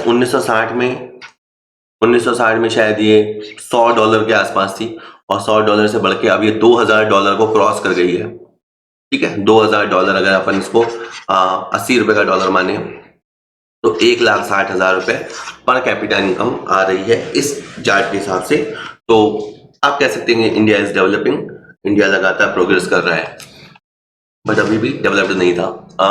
committed fixed cost does not include, again a tough question, क्योंकि हम बात करते हैं कॉस्टिंग के अंदर, तो कॉस्टिंग के अंदर हम देखते हैं एक तो वेरिएबल कॉस्ट होती है और एक फिक्स कॉस्ट होती है, और हम फिक्स कॉस्ट के एग्जांपल्स देख लिया करते हैं। पर इन्होंने ये पूछ लिया कि फिक्स कॉस्ट में दो तरह की होती है, एक होती है कमिटेड फिक्स्ड कॉस्ट और एक होती है डिस्क्रिएशनरी फिक्स्ड कॉस्ट। यहीं से मैंने आंसर दे दिया है वैसे कि फिक्स कॉस्ट दो तरह की होती है, एक दो जो आपको करने ही करने हैं, पैसे जो आपको देने ही पड़ेंगे, तो कमिटेड है, यू आर वचनबद्ध, मतलब आप वचनबद्ध हैं, आपको देने पड़ेंगे, और एक है डिस्क्रिएशनरी, आपकी मर्जी है, करो तो करो, ना करो ना करो। तो यानी ये जो डिस्क्रिएशनरी है वो इससे अलग हो गया, तो इसका आंसर ए हो गया। मतलब बाकी तीन जो समझ लो। Again question, committed fix cost में क्या इंक्लूड नहीं है, का इसका मतलब है इसमें से 3 आइटम है तो ऐसी हैं जो इसके अंदर इंक्लूड है, जैसे संक कॉस्ट, जो पैसा आप लगा चुके, अनअवॉइडेबल कॉस्ट, जिससे आप बच नहीं सकते। मैंने इसकी हिंदी सही की है, उन्होंने हिंदी थोड़ी खराब सी दी थी, इसकी सही हिंदी होनी चाहिए गैर बचाव योग्य लागतें और डेप्रिसिएशन। देखिए ये तीनों मदें वो हैं जिनसे आप बच नहीं सकते। जैसे मान लीजिए कि आप इवन फैक्ट्री बंद भी कर दें तो शायद आपको चौकीदार तो रखना ही पड़ेगा, चालू में भी रखना पड़ेगा, और शायद आप 3-4 महीने के लिए फैक्ट्री बंद करोगे तो भी आपको चौकीदार तो रखना ही पड़ेगा। तो ये कॉस्ट ऐसी है जिससे आप बच नहीं सकते, यानी कमिटेड है, आपको देनी पड़ेगी। डेप्रिसिएशन है तो चीजों पे जनरली डेप्रिसिएशन लगता ही लगता है, तो इससे आप बच नहीं सकते हैं, यू आर कमिटेड। और संक कॉस्ट मतलब आपने जैसे किसी के साथ अग्रीमेंट कर लिया, मतलब कि वो आपने जैसे मान लीजिए कोई लाइसेंस खरीद लिया और आप 10,000 रुपये प्रति माह उसे देंगे, ये आपने एग्रीमेंट कर दिया अगले 12 महीने के लिए, तो फिर आपका काम चल रहा है या नहीं चल रहा है, आपको देना ही देना पड़ेगा। You are committed to do that. अब ये पैसा रिकवर भी नहीं हो सकता, आपने दे दिया जो दे दिया। तो डिस्क्रिशनरी फिक्स कॉस्ट ऐसी है जो फिक्स्ड इन नेचर है, लेकिन आप करो नहीं करो, मैं इसके एग्जांपल बताता हूँ, बहुत शानदार आपको लगेगा। देखिए मार्केट रिसर्च पे और विज्ञापन पे मान लीजिए कि अपन कैंपेन चलाएंगे तो 1 लाख रुपए लगेगा, मान लेते हैं। अगर हम कर्मचारियों का ट्रेनिंग और डेवलपमेंट के लिए एक एक्सपर्ट को बुलाएंगे तो उसमें मान लीजिए 2 लाख रुपए लगेगा। और या अपन कुछ खास तरह के प्रोडक्ट है उनके लिए रिसर्च एंड डेवलपमेंट कैंपेन चलाएंगे तो उसमें मान लीजिए 3 लाख रुपए लगेगा। ठीक है, ये फिक्स है मान लीजिए, लेकिन ये करने हैं या नहीं करने हैं वो तो हमारे हाथ में है कि एक्सपर्ट को बुलाना है कि नहीं बुलाना, या वो जो एडवर्टीजमेंट कैंपेन है या जो R&D कैंपेन है वो चलाना है या नहीं चलाना है, ये तो हमारे हाथ में है। तो ये है आपकी विवेकाधीन स्थिर लागत। तो टफ क्वेश्चन बट ठीक है। Who first use the word entrepreneur? Again देखो, आप देखो मतलब अभी तक के क्वेश्चनों में 5 से 6 क्वेश्चन ऐसे हैं जो जस्ट टाइटल से उठा लिए। उद्यमिता का टॉपिक है तो उद्यमिता पूछ लिया, बताओ एंटरप्रेन्योर शब्द किसने बनाया, किसने इसका प्रयोग किया था? J.S. मिल ने, रिचर्ड कैंटलन ने, F.H. नाइट ने या जोसेफ शुम्पीटर ने? तो ये वर्ड यूज किया था रिचर्ड कैंटलन ने। ठीक है, एंटरप्रेन्योर वर्ड की भी हिस्ट्री मैं आपको पढ़ के बताता हूँ। देखिए इनका कहना है कि उद्यमिता शब्द बेसिकली एक फ्रांसीसी शब्द से आया है और वो फ्रांसीसी शब्द था एंटरप्रेन्डे। एंटरप्रेन्डे शब्द था। अब एंटरप्रेन्डे का क्या मतलब था? कोई कार्य करना या अवसरों का पीछा करना या नवाचार और अभिनव व्यवसायों के माध्यम से जरूरतों और इच्छाओं को पूरा करना। बिल्कुल सही है, कोई काम करना, कोई अपॉर्चुनिटी है तो उसको ग्रैब करना और कुछ ऐसा कहें कि लोगों की नीड्स और वांट्स को पूरा करना कुछ इनोवेशन के थ्रू या कुछ नया वेंचर शुरू करके। यह शब्द पहली बार कब यूज हुआ है? तो 1723 में यूज किया। और एक बार देखिए क्वेश्चन आता है तो फिर इंपॉर्टेंट लगता है। वैसे भी हो सकता है थ्योरी हमारी आंखों के सामने आई हो पर अपन खुद ही जज बन जाते हैं, ये थोड़ा ना आएगा, ये थोड़ा ना पूछेगा, ऐसे क्वेश्चन थोड़ा ना आते हैं। मतलब बच्चा करता है ऐसे तैयारी के समय कि ये क्वेश्चन थोड़ा ना आएगा, मतलब मान लो कि उसने 25-30 बार कोई एग्जाम लगा रखे हो उनको पता हो कि भाई ये थोड़ा ना आएगा। मतलब इसलिए हमारे जो सर थे तो वो कहते थे कि कंपटीशन एग्जाम में व्हाइट के ऊपर जो भी ब्लैक लिखा हुआ है सब इंपॉर्टेंट है, यानी एक व्हाइट पेपर के ऊपर, दैट इज अब तो ई बुक्स भी आ गई, बट अदरवाइज कागज के ऊपर जो लिखा हुआ है वो सब इंपॉर्टेंट है। मतलब लेकिन हालांकि कहना आसान है, तैयारी करने वाला बच्चा के साथ ये दुविधा रहती है कि क्या तो पढ़े या क्या छोड़े। तो इसलिए इसके लिए भी एक टर्म है हमारी सीए लाइन में, एक टर्म आती है कि सारा पढ़ना नहीं है, और ये बात मेरे को बहुत अच्छी लगती है, सारा पढ़ना नहीं है और कुछ भी छोड़ना नहीं है। मतलब बच्चे की स्टडी इस तरह से होनी चाहिए कि ना तो वो सारा पढ़े और कुछ भी छूटना नहीं चाहिए। तो ये दोनों कॉन्ट्राडिक्टरी है। इसमें बंदा जो बैलेंस स्टैब्लिश कर लेता है वो चाहे प्रोफेशनल एग्जाम है चाहे कंपटीशन एग्जाम है उनको क्रैक कर लेता है। तो 1723 में ये शब्द आया था फ्रेंच डिक्शनरी में, फ्रांस की तरफ से आया था वर्ड, फ्रेंच डिक्शनरी में आया था। और ऐसा माना जाता है कि फ्रांस में काम कर रहे एक आयरिश बैंकर रिकार्डो कैंटलन पहले व्यक्ति थे जिन्होंने अर्थशास्त्र में एंटरप्रेन्डे का इस्तेमाल किया। उन्होंने एंटरप्रेन्डे शब्द के तौर पर बताया कि एक एजेंट होता है जो एक विशिष्ट कीमत पर कोऑर्डिनेट करके मटेरियल और इनपुट को इकट्ठा करता है, उनसे उत्पादन होता है और उसका प्रोडक्शन कितना करेगा, उसका प्राइस क्या रखेगा, उसको लेके थोड़ी सी अनिश्चितता होती है। लेकिन ये जोखिम जो एजेंट उठाता है वो एंटरप्रेन्योर होता है। तो एंटरप्रेन्योर ये तो होता ही है कि एक रिस्क के वातावरण में काम करता है, एक ऐसी चीज वो जनरली लाता है जो सामान्यतः ट्रेडिशनली अवेलेबल नहीं है, जिसका मार्केट साइज पता नहीं है, तो फिर भी उस चीज को लाता है। ठीक है, जैसे मान लो जी मैं ही, आपको लगा आप सब बार बार प्रमोट कर रहे हैं, मान लीजिए मैं ही सैंपल पेपर लाया, तैयार किए इतनी मेहनत से, ये सोच के कि पता नहीं कितने लोग लेंगे नहीं लेंगे, बट एनीवेज मेरा इंटरेस्ट था और मैंने तैयार किया और अच्छा रिस्पॉन्स भी आया। और लोगों को भी फायदा हुआ, नो डाउट।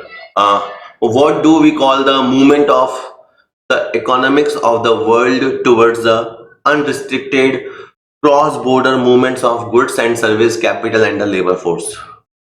वस्तुएं, यूं समझिए, वस्तुएं, सेवाएं, पूंजी और श्रम बल जो अप्रतिबंधित, यहाँ पे भी अप्रतिबंधित वर्ड नहीं आया था, कुछ और दिया था हमने, का आवाजाही होती है, ठीक है, वो भी क्रॉस बॉर्डर।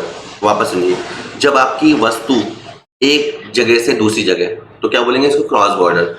आपकी सर्विस एक जगह से दूसरी जगह, आपकी कैपिटल एक जगह से दूसरी जगह, और आपकी लेबर एक जगह से दूसरी जगह निर्बाध, बिना किसी दिक्कत के, सीमलेसली जा पा रही है। और अर्थव्यवस्थाएं इस तरह से जा रही हैं, अर्थव्यवस्थाएं भी बंद नहीं है, खुल गई हैं। अगर ऐसा है तो इसे क्या कहेंगे? कुछ लोगों को लग सकता है इसका answer all of the above है। मेरा अभी आंसर इसके हिसाब से ग्लोबलाइजेशन है। ग्लोबलाइजेशन तो इसका सही है ही है, बाकी दो वो भी आरपीएससी कंसीडर करके ऑल ऑफ द अबव देता है या नहीं देता है, ये भविष्य के गर्भ में है। अभी के लिए मैं आंसर दूंगा, इसका आंसर ग्लोबलाइजेशन है। ये ग्लोबलाइजेशन की खासियत है, मैं आपको एक दिखाता हूँ स्लाइड। वैश्वीकरण, उदारीकरण और निजीकरण का भारतीय अर्थव्यवस्था प्रभाव, ये एक चैप्टर का नाम है। अब इसमें वैश्वीकरण, जो ग्लोबलाइजेशन है, उसमें क्या है? ग्लोबलाइजेशन का मतलब है एक देश की अर्थव्यवस्था का विश्व की अन्य अर्थव्यवस्थाओं के साथ जुड़ाव करना, मतलब आपकी इकोनॉमी दूसरी इकोनॉमीज के साथ जुड़ जाए, ठीक है। और भारत सरकार की जो नवीन आर्थिक नीति आई थी 1991 वाली, उसमें हम अपनी अर्थव्यवस्था को ग्लोबलाइज कर रहे थे। अब ग्लोबलाइजेशन में 4 अंग होते हैं, वही जो मैंने पहले बताया। वस्तुएं आराम से फ्लो कर पाती हैं, सेवाएं, ये निर्बाध वर्ड है, सेवाएं आराम से फ्लो कर पाती हैं सीमलेसली, कैपिटल इधर से उधर लगाई जा सकती है एफडीआई के माध्यम से, और लेबर का जो इंटेलेक्चुअल होता है, ठीक है, जिसको इंटेलेक्चुअल प्रॉपर्टी बोलते हैं, लेबर कहें, उसको भी इधर से उधर तक, मतलब जो सॉफ्टवेयर का आदान प्रदान, टेक्नोलॉजी का आदान प्रदान, लेबर की भी मूवमेंट हो पाती है। तो ये सब ग्लोबलाइजेशन के कहें कंपोनेंट है। 28. What do we call the rate at which the RBI lends money to commercial bank? बहुत ही आसान क्वेश्चन है कि RBI जो होता है वो कमर्शियल बैंक्स को पैसा देता है, और जो रेट चार्ज करता है उसे हम कहते हैं रेपो रेट। और उसके अलावा कुछ बातें और देंगे, मैं जस्ट इसका आंसर तो रेपो रेट हो ही गया। और अगर मान लीजिए कमर्शियल बैंक्स के पास पैसा फालतू पड़ा है और वो आरबीआई के पास टेम्पररी जमा कर देते हैं, तो लगता है रिवर्स रेपो रेट। तो ये समझ में भी आता है कि उल्टी पोजीशन हो गई, रिवर्स रेपो। तो जनरल सिचुएशन तो ये होगी कि आरबीआई उधार देगा कमर्शियल बैंक्स को, ठीक है। इसी तरह से एक होता है cash reserve ratio. Cash reserve ratio में वैसे कमर्शियल बैंक को कहा जाता है कि आपको इतना पैसा आरबीआई के पास जमा कराना पड़ेगा। मान लीजिए कि आपका कैश रिजर्व रेशो मान लीजिए 5% है, तो इतना पैसा as a cash commercial bank को आरबीआई के पास रखवाना पड़ेगा। और एक होता है एसएलआर, वो मान लीजिए अगर 18% है, तो बैंकों को इतना पैसा अपने पास तरल रूप में, अपने पास मतलब हमें आरबीआई को जमा कराने की जरूरत नहीं है, खुद के पास तरल रूप में रखना पड़ेगा ताकि लिक्विडिटी का संकट ना हो। तो ये सब होते हैं। इसका क्वेश्चन आंसर बहुत ही रेपो रेट आसान था, और ये तो मैंने बहुत बार पूछा था। विच of the following is a feature of nominal partner? Nominal partner की क्या खासियत होती है? तो पहले आप समझिए कि नॉमिनल पार्टनर वो होता है जो अपना एक तरह से नाम देता है, फर्म को अपना नाम यूज करने देता है। तो वो कैपिटल कॉन्ट्रीब्यूट करता है? नहीं। वो मैनेजमेंट में पार्टिसिपेट करता है? नहीं। वो जनरली प्रॉफिट लॉस में हिस्सा लेता है? जनरली नहीं। क्या वो अनलिमिटेड लायबल होगा? बिल्कुल हाँ होगा, क्योंकि उसने अपना नाम फर्म को यूज करने दिया है। थर्ड पार्टीज ने उनके ऊपर विश्वास किया है, उसे फर्म का पार्टनर माना है, तो इसीलिए वो उन थर्ड पार्टीज की तरफ लायबल होगा और अनलिमिटेड तौर पे लायबल होगा। पार्टनरशिप की एक खासियत होती है कि उसमें जो पार्टनर्स होती है उनकी लायबिलिटी अनलिमिटेड होती है, तो असीमित दायित्व होता है। तो ये नाम मात्र की सहायता की विशेषता है, इसका मतलब ये 3 विशेषताएं नहीं है, ठीक है। Next is unemployment may be defined as the idleness of persons able and willing to work. Who provided the above definition? अब क्या है, एक कहें लेखक हैं, उन्होंने कहा है कि बेरोजगारी बताती है उन व्यक्तियों की भी निष्क्रियता। वो व्यक्ति भी निष्क्रिय बैठे हैं जो योग्य भी हैं, इच्छुक भी हैं, मतलब कैपेबल भी हैं, इच्छा भी रखते हैं, पर फिर भी वो निष्क्रिय बैठे हैं अगर, तो ये चीज है बेरोजगारी। तो ये बात डिमेलो ने कही, कीन्स ने कही, पी सार्जेंट फ्लोरेंस ने कही, उपरोक्त में से कोई नहीं। तो ये बात पी सार्जेंट फ्लोरेंस ने ये बात कही है, ठीक है। और मैं आपको पढ़ के बताता हूँ और कुछ हिंट भी देता हूँ। बेरोजगारी की 2 डेफिनेशन में पढ़ता हूँ। पीगू ने कहा कि बेरोजगार केवल वह व्यक्ति होता है जो काम पाने की इच्छा रखता है परंतु काम न मिल पाने का बेरोजगार है। तो इन्होंने देखो योग्यता की बात नहीं की। पीगू ने कहा कि अगर कोई बंदा काम करना चाह रहा है पर काम मिल नहीं रहा, फिर इसलिए बेरोजगार बैठा है, तो वो बेरोजगार है। फ्लोरेंस ने वो कहा जो मैंने पढ़ के बताया कि बेरोजगारी उन व्यक्तियों की निष्क्रियता से है जो कार्य करने के योग्य है तथा इच्छुक है। Unemployed may be defined as the idleness of persons able and willing to work। अब ये क्वेश्चन कहाँ से लिया गया है, मैंने जब थोड़ा ढूंढा तो ये भारतीय अर्थव्यवस्था नाम से पुस्तक है और ये SBPD पब्लिकेशंस की बुक है जिसके ऑथर हैं डॉक्टर क्या है ये, चतुर्भुज होगा ये शायद, छपा नहीं, चतुर्भुज, डॉक्टर चतुर्भुज ममोरिया एंड डॉक्टर सतीश कुमार साहा। वहाँ उनकी बुक के चैप्टर नंबर 10 में अंदर था। तो आप ये कह सकते हो कि मैंने आपको एक सोर्स बुक बताने की कोशिश की है कि आप इस बुक को ले लें, लेकिन देखो ये काम कब आएगी बुक कि अगली बार भी इन्हीं पेपर सेटर को मौका मिले और वो पेपर सेटर वापस यहीं से क्वेश्चन उठाएं, यहीं से मतलब इस बुक में से क्वेश्चन उठाएं। तो इतना संयोग बैठना 2-2.5 साल में चीजें बहुत बदल जाती हैं। पेपर सेटर भी बार बार शायद सेम नहीं रखती होगी आरपीएससी, और तब तक नई बुक्स भी आ जाएंगी, तो बहुत ट्रिक काम की नहीं है। पर हाँ फिर भी यूं कह सकते हो कि अगर किसी पेपर सेटर ने इस बुक में से क्वेश्चन बनाया है तो मतलब ये एक ऑथेंटिक बुक रही होगी या उसका कंटेंट अच्छा रहा होगा। तो आप उस नॉलेज पर्पज से तो ये बुक्स लेना चाहें तो ले सकते हैं। मेरी इस बुक वाले से कोई सेटिंग नहीं है। whose area is wider in business, commerce, trade and industry। बहुत ही अच्छा, सिंपल स्वीट और बहुत बढ़िया सा क्वेश्चन था कि बताओ इन 4 में से कौन सा वर्ड बड़ा है। बिजनेस वर्ड बड़ा है, कॉमर्स बड़ा है, ट्रेड या इंडस्ट्री। तो जनरली हम कॉमर्स के स्टूडेंट है, कॉमर्स करते होते हैं, कॉमर्स सबसे बड़ा है, पर नहीं है ऐसा। ठीक है, सबसे बड़ी टर्म है बिजनेस। ठीक है, फिर बिजनेस फिर चला जाता है, या तो बिजनेस में इंडस्ट्री होती है या कॉमर्स होती है, फिर कॉमर्स में या तो ट्रेड होता है या ऑक्सिलरी एक्टिविटीज होती है। ठीक है, तो सबसे बड़ा जो टर्म है वो है बिजनेस। ठीक है, देख लीजिए, इसको एक चार्ट के माध्यम से बताया है मैंने। बिजनेस को फर्दर डिवाइड कर सकते हैं इंडस्ट्री और या कॉमर्स। ठीक है, उद्योग या वाणिज्य। इंडस्ट्री है वापस प्राथमिक क्षेत्र, प्राइमरी, द्वितीय क्षेत्र, सेकेंडरी और टेरिटरी, लाइक तृतीय क्षेत्र। उसमें फिर प्राइमरी क्षेत्र में क्या क्या हो सकता है, सेकेंडरी में क्या क्या हो सकता है, और ट्रेड में अगेन कॉमर्स के अंदर, कॉमर्स को फिर 2 भागों में बांटा है, ट्रेड एक्टिविटीज और जो सहायक गतिविधियां होती हैं जिनको ऑक्सिलरीज कहते हैं। ट्रेड वापस से देश के अंदर इंटरनल या एक्सटर्नल हो सकता है, और तो बिल्कुल ये देखने जैसी, आप इसका स्क्रीनशॉट ले लें, मैंने भी गूगल से लिए ये। अच्छा, डेफर्ड रेवेन्यू एक्सपेंसेस इज और are shown in till final adjustment. तो ये अगेन बहुत ही अच्छा है, कॉन्सेप्चुअल क्वेश्चन था। कई क्वेश्चन तो काफी वाकई में अच्छे क्वेश्चन थे। जैसे पहले समझो डेफर्ड रेवेन्यू एक्सपेंसेस क्या है। तो सपोज कीजिए कि आपने एडवर्टाइजमेंट के ऊपर 4 लाख रुपए खर्च किया, आपने बहुत भारी भरकम विज्ञापन कराया और आपने 4 लाख रुपए खर्च किया। इस विज्ञापन का बेनिफिट आपको 5 साल तक मिलेगा। ठीक है, तो अब आपको 80,000 रुपए का बेनिफिट तो इस साल मिल चुका, 80,000 तो आपका एग्जॉस्ट हो चुका, और बाकी 3,20,000 का बेनिफिट आपको आने वाले वर्ष में मिलेगा। ठीक है, तो ये जो 80,000 रुपए है ये तो जाएगा प्रॉफिट एंड लॉस खाते में, और ये जो बाकी 3,20,000 रुपए है ये आपका जाएगा बैलेंस शीट के अंदर। ठीक है, हालांकि ये पैसा लग चुका है और जगह जगह होर्डिंग्स बैनर्स लगे हुए हैं, तो कुछ लोग आर्ग्यू करते हैं कि सर ये एसेट्स थोड़ा है।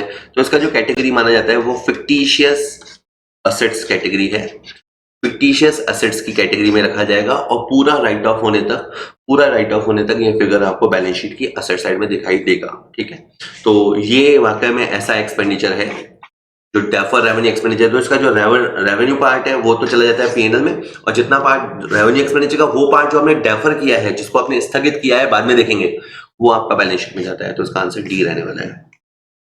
ठीक है, next is how many minimum number of members are required to registration of a cooperative society. तो बहुत ही आसान क्वेश्चन था। तो एक सोसाइटी बनाने के लिए आपको 10 लोगों की आवश्यकता होती है, 10 वयस्क सदस्य होने चाहिए। आप देख लीजिए, सहकारी समिति बनाने के लिए कम से कम 10 वयस्क व्यक्तियों की सहमति आवश्यक है। कोई भी 10 व्यक्ति स्वेच्छा से एक समूह यानी एसोसिएशन बना सकते हैं और फिर जाके रजिस्ट्रार के पास अपना रजिस्ट्रेशन करवा सकते हैं और एक सोसाइटी बन सकती है।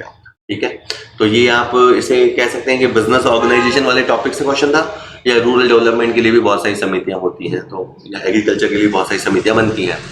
Which of the following is not a method of estimating working capital requirement? Again एक अच्छा क्वेश्चन। इससे ये भी समझ में आता है कि बहुत सारे क्वेश्चन ये यूं भी बना लेते हैं कि जैसे कोई भी टॉपिक होता है ना, उस टॉपिक में जो मेथड्स होते हैं, उस है ना टॉपिक के अंदर जो मेथड्स होते हैं, तो उन मेथड्स के सारे नाम अच्छे याद कर लेने चाहिए, ताकि क्या शामिल है क्या शामिल नहीं है वाला क्वेश्चन हो जाए, है ना। तो खैर एंड ऑफ द डे जाके आप देखोगे तो ट्रिक्स कुछ होती हैं, लेकिन एंड ऑफ द डे बात जाके मेहनत पे ही आती है। अब जिस बच्चे ने मान लीजिए वर्किंग कैपिटल वाला चैप्टर बीकॉम में या अपनी तैयारी के दौरान तमीज से सीख रखा है, उसको एक एक मेथड बताएगी वर्किंग कैपिटल में। Net current assets forecasting method होता है, उसके अंदर हम करंट एसेट्स का अंदाजा लगाते हैं, करंट लायबिलिटी का अंदाजा लगाते हैं, इससे हमारी वर्किंग कैपिटल डिटरमिन होती है। या उसे पता है कि प्रोजेक्टेड बैलेंस शीट में हम एक बैलेंस शीट बनाते हैं और असेट साइड में कम आता है तो उसे कैश मान लेते हैं, और लाइफ साइड में कम आता है तो उसे बैंक ओवरड्राफ्ट मानते हैं, और ऐसा करके हम वर्किंग कैपिटल का अंदाजा लगाते हैं। या जिस बच्चे ने ऑपरेटिंग साइकिल मेथड कर रखा है, जिसको पता है कि material, work in progress, finish goods, debtor में से क्रेडिटर्स हटाते हैं, तो हमारा ऑपरेटिंग साइकिल वाले तरीके से भी वर्किंग कैपिटल निकल सकता है। तो जिसने मेथड ही कर रखे हैं तो उसको तो पता है कि पहला मेथड होता है, दूसरा मेथड होता है, चौथा मेथड होता है, और ये नाम तो कभी उसने सुना ही नहीं होगा। वर्किंग कैपिटल वाले चैप्टर में ये नाम कभी सुना ही नहीं होगा, जिसका नाम है स्टोकेस्टिक या मिलर और प्रतिमान। तो ये जो मेथड है ये वर्किंग कैपिटल का मेथड नहीं है, तो उसका आंसर सी है। बाय द वे, ये मेथड किसके बारे में है? ये method related to cash management से रिलेटेड है ना, जहाँ पे कैश फ्लक्चुएट होता रहता है कि आज कितना कैश आएगा, आज कितना कैश जाएगा। जहाँ कैश फ्लक्चुएट होता रहता है वहाँ minimum cash, maximum cash, targeted cash, इन सब के लिए मिलर और ने अपना एक मॉडल दिया था। तो इसका संबंध कैश मैनेजमेंट से है, और ये क्वेश्चन ये मेथड वर्किंग कैपिटल मेथड का नहीं है। Which function is not included in physical distribution? तो देखिए ये मार्केटिंग का क्वेश्चन हुआ। और डिस्ट्रीब्यूशन का मतलब क्या होता है? वस्तु को पहुंचाना। तो रॉ मटेरियल के कलेक्शन से लेके, उसकी प्रोसेसिंग से लेके कस्टमर तक चीजें पहुंचाना, डिस्ट्रीब्यूशन। और उसमें भी क्या वर्ड है? Physical distribution. तो इसमें आप माल का स्टोरेज करोगे, बिल्कुल करोगे। आप माल का ट्रांसपोर्टेशन करोगे, बिल्कुल करोगे। आप इन्वेंट्री मैनेजमेंट करोगे, बिल्कुल करोगे। तो क्या नहीं करोगे? मार्केट रिसर्च नहीं करोगे। मार्केट रिसर्च का काम होता है, ये मार्केटिंग का हिस्सा है, लेकिन ये फिजिकल डिस्ट्रीब्यूशन का हिस्सा नहीं है। अगर बात फिजिकली वस्तु को एक जगह से दूसरी जगह पहुंचाने की है तो उसमें बाकी सारी चीजें हैं। मैं अभी आपको इसका दिखाऊंगा इमेज। मतलब ये क्वेश्चन आप अपनी जनरल नॉलेज से भी कर सकते थे। जैसे देखिए, component of physical distribution. Physical distribution में कच्चा माल आएगा, उस कच्चे माल को हैंडल करना, कच्चे माल को अपने पास लाना, ट्रांसपोर्टेशन करना, तैयार माल की वेयर हाउसिंग करना, इन्वेंट्री को कंट्रोल करना। इन्वेंट्री कंट्रोल में मिनिमम, मैक्सिमम, रीऑर्डर लेवल वगैरह कंट्रोल होते हैं। ऑर्डर की प्रोसेसिंग करना, कस्टमर को सर्विस देना या कस्टमर तक वस्तु पहुंचाना, ये सब फिजिकल डिस्ट्रीब्यूशन में आते हैं। ठीक है, मटेरियल हैंडलिंग से लेके कस्टमर सर्विस तक, बीच में ट्रांसपोर्टेशन वगैरह, लॉजिस्टिक वगैरह, ये सब फिजिकल डिस्ट्रीब्यूशन में आता है। In which method of demand forecasting we assume the time is a independent variable and demand quantity is a dependent variable? तो अगेन ये एक अच्छा क्वेश्चन था जो मांग पूर्वानुमान वाला चैप्टर इस साल डाला गया था।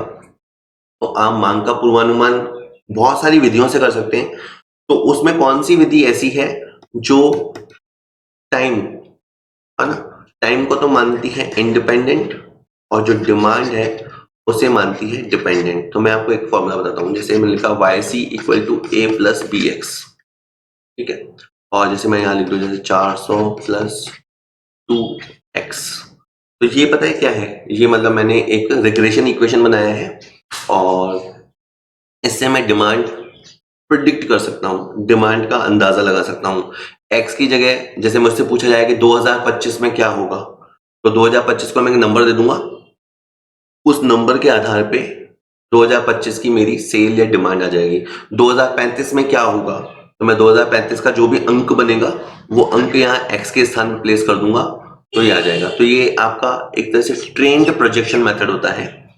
इसे आप, है ना, यूं भी कह सकते हो। इसे आप इसे अगर ग्राफिकली समझो तो यूं समझते हैं। जैसे यहाँ पे ये 2010 है, ये 2020 है, ये 2030 है, तो यहाँ पे आपका ट्रेंड ऊपर की तरफ जाता है ना। तो इसमें आप ये जो है ना, डिमांड वाली लाइन है, ये वाली जो ऊपर जा रही है ना, ये डिमांड वाली लाइन है, और ये आपका टाइम है। तो किसी भी टाइम के लिए क्या फिगर होगा उसे आप प्रोजेक्ट कर सकते हो, अंदाजा लगा सकते हो। तो ये ट्रेंड प्रोजेक्शन मेथड होता है। ट्रेंड निकालने के लिए रिग्रेशन मेथड भी यूज करते हैं, और दोनों का, ये ग्राफिक थीम है, ये ग्राफिक वाली थीम है, ये वाली जो बताई मैंने, और ये वाली उसके फॉर्मूला थीम है। उसके अंदर मेन बात यही है कि जो टाइम होता है उसे इंडिपेंडेंट माना जाता है, और डिमांड को है डिपेंडेंट माना जाता है। बाकी ये तीनों मेथड भी हो सकते हैं, modern econometric method, graphical method, या इकोनॉमिक इंडिकेटर मेथड, ये सारे मेथड भी हो सकते हैं। पर जो कहा गया है क्वेश्चन का जो फीचर है, उस हिसाब से ए आंसर इसका लगेगा। ठीक है, चलिए नेक्स्ट है, which of the following institution is authorised for framing standard for auditing essays. तो अगेन ये क्वेश्चन थोड़ा सा घुमा दे। जनरली क्वेश्चन आता है कि अकाउंटिंग स्टैंडर्ड भारत में कौन तैयार करता है, लेकिन ये क्वेश्चन इसमें पूछा कि स्टैंडर्ड ऑफ ऑडिटिंग कौन तैयार करता है। मतलब जब ऑडिट करते हैं ना, तो ऑडिट के लिए भी कुछ नियम होते हैं जो ऑडिटर को फॉलो करने होते हैं। ऐसा नहीं कि ऑडिटर चाहेगा बस सीए बन गया तो चाहेगा जैसे ऑडिट करेगा, लेकिन इस वर्ल्ड में कहानी छुपी है। ऑडिटिंग कौन करता है? सर ऑडिटिंग सीए करता है। सीए को गाइड कौन करता है, या सीए को रजिस्ट्रेशन या मेंबरशिप किससे मिलती है? आईसीएआई से मिलती है। तो ऑडिटिंग के नियम भी कौन बनाएगा? ऑब्वियस सी बात है, इंडिया में जो अकाउंटिंग और ऑडिटिंग की लार्जेस्ट बॉडी है ना, वो आईसीएआई है, institute of chartered accountants of India. ठीक है, तो आईसीएआई जो है वही आपके अकाउंटिंग के स्टैंडर्ड्स भी बनाती है, और वही आपके ऑडिटिंग के स्टैंडर्ड्स भी बनाती है। इसके लिए एस आगे आ जाता है उसमें। 39th question, measures of the location और position of a frequency distribution are called average. एक टफ सी परिभाषा थी कि माप करना मतलब मेजर करना। इसका मेजर करना कि एक फ्रीक्वेंसी डिस्ट्रीब्यूशन जो होता है, एक जो फ्रीक्वेंसी डिस्ट्रीब्यूशन होता है, उसमें लोकेशन की या पोजीशन की माप करना, वो होता है एवरेज। ये परिभाषा खतरनाक सी किन्होंने दी? क्रॉक्सटन एंड काउडेन ने, सिम्पसन एंड काफा ने, यूल एंड केंडाल ने। तो ये परिभाषा दी है यूल एंड केंडाल ने। तो अगेन मैंने जब इसका सोर्स तलाशा, वैसे तो और किताबों में भी हो सकती है यूल एंड केंडाल की ये परिभाषा, पर अगेन मेरे को इस वाले पब्लिशिंग हाउस में ये दिखाई दी। तो कुछ तो मुझे लगता है कि या तो यूपी साइड का एग्जामिनर है जिन्होंने प्रीवियस साइड किया है, रिस्पेक्टेड सर वो वहाँ के हैं, या फिर अगर वो राजस्थान के ही हैं तो वहाँ की बुक्स वो पसंद करते हैं। तो अगेन मैं कह सकता हूँ कि इस बुक से इन्होंने लिया है। खैर चलिए, और ये क्या है लिखा हुआ है, 154th page, 11th class economics. तो 11वीं क्लास की जो इकोनॉमिक्स की बुक है, साहित्य भवन, एसबीपीडी पब्लिशिंग हाउस, और ये लेटेस्ट बुक ही थी जहां से क्वेश्चन उन्होंने उठाया है। और ये कोई, मैं बहुत जादूगर आदमी नहीं हूँ, थोड़ा सा भी गूगल पर सर्च या रिसर्च मारते हैं तो मिल जाता है। Now everything is on Google. During 2021 insurance premium paid 20,000 rupee, including premium of 12,000 per annum paid up to 30 September 2021, what will be the adjustment entry necessary as on March? तो बहुत एक again अच्छा question था। आप समझिए, ये 2021 का वर्ष है आपका, 2021 का वर्ष अप्रैल 20 को शुरू होता है और मार्च 21 को खत्म होता है। इन्होंने इस पूरे साल में 20,000 रुपए इंश्योरेंस प्रीमियम दिया।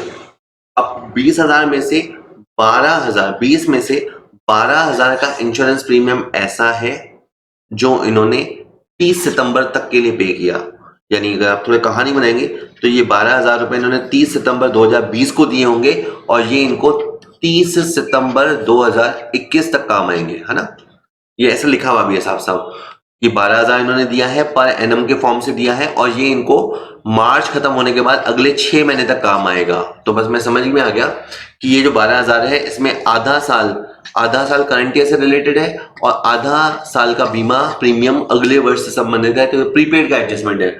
मॉरल ऑफ द स्टोरी है कि ये प्रीपेड का एडजस्टमेंट है। प्रीपेड एक असेट्स होता है, असेट डीआर होता है, तो प्रीपेड इंश्योरेंस प्रीमियम डीआर होगा। अब रही राशि, तो इसका आंसर ए आ जाएगा, 6,000 रुपए राशि होगी।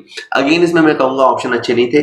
अच्छा ऑप्शन इसमें से एक 10,000 का ऑप्शन भी होता तो अच्छा होता, तो बच्चा जब हाफ करता तो शायद वो 20 का हाफ कर देता, बट मैं अब तुम्हारे साथ गलत होता हुआ नहीं चाहता, लेकिन एक बीइंग अ टीचर या बीइंग एन एग्जामिनर मैं कहूं तो वैसे क्वेश्चन अच्छा था, लेकिन एक ऑप्शन इसके अंदर 10,000 होता तो थोड़ा सा बच्चे और फंसते और उलझते। खैर 6,000 रुपए इसका आंसर रहेगा। बड़ा आसान सा क्वेश्चन रहा। 12,000 में से 6,000 का बीमा आगामी आने वाले वर्ष से संबंधित है। ठीक है, चलिए।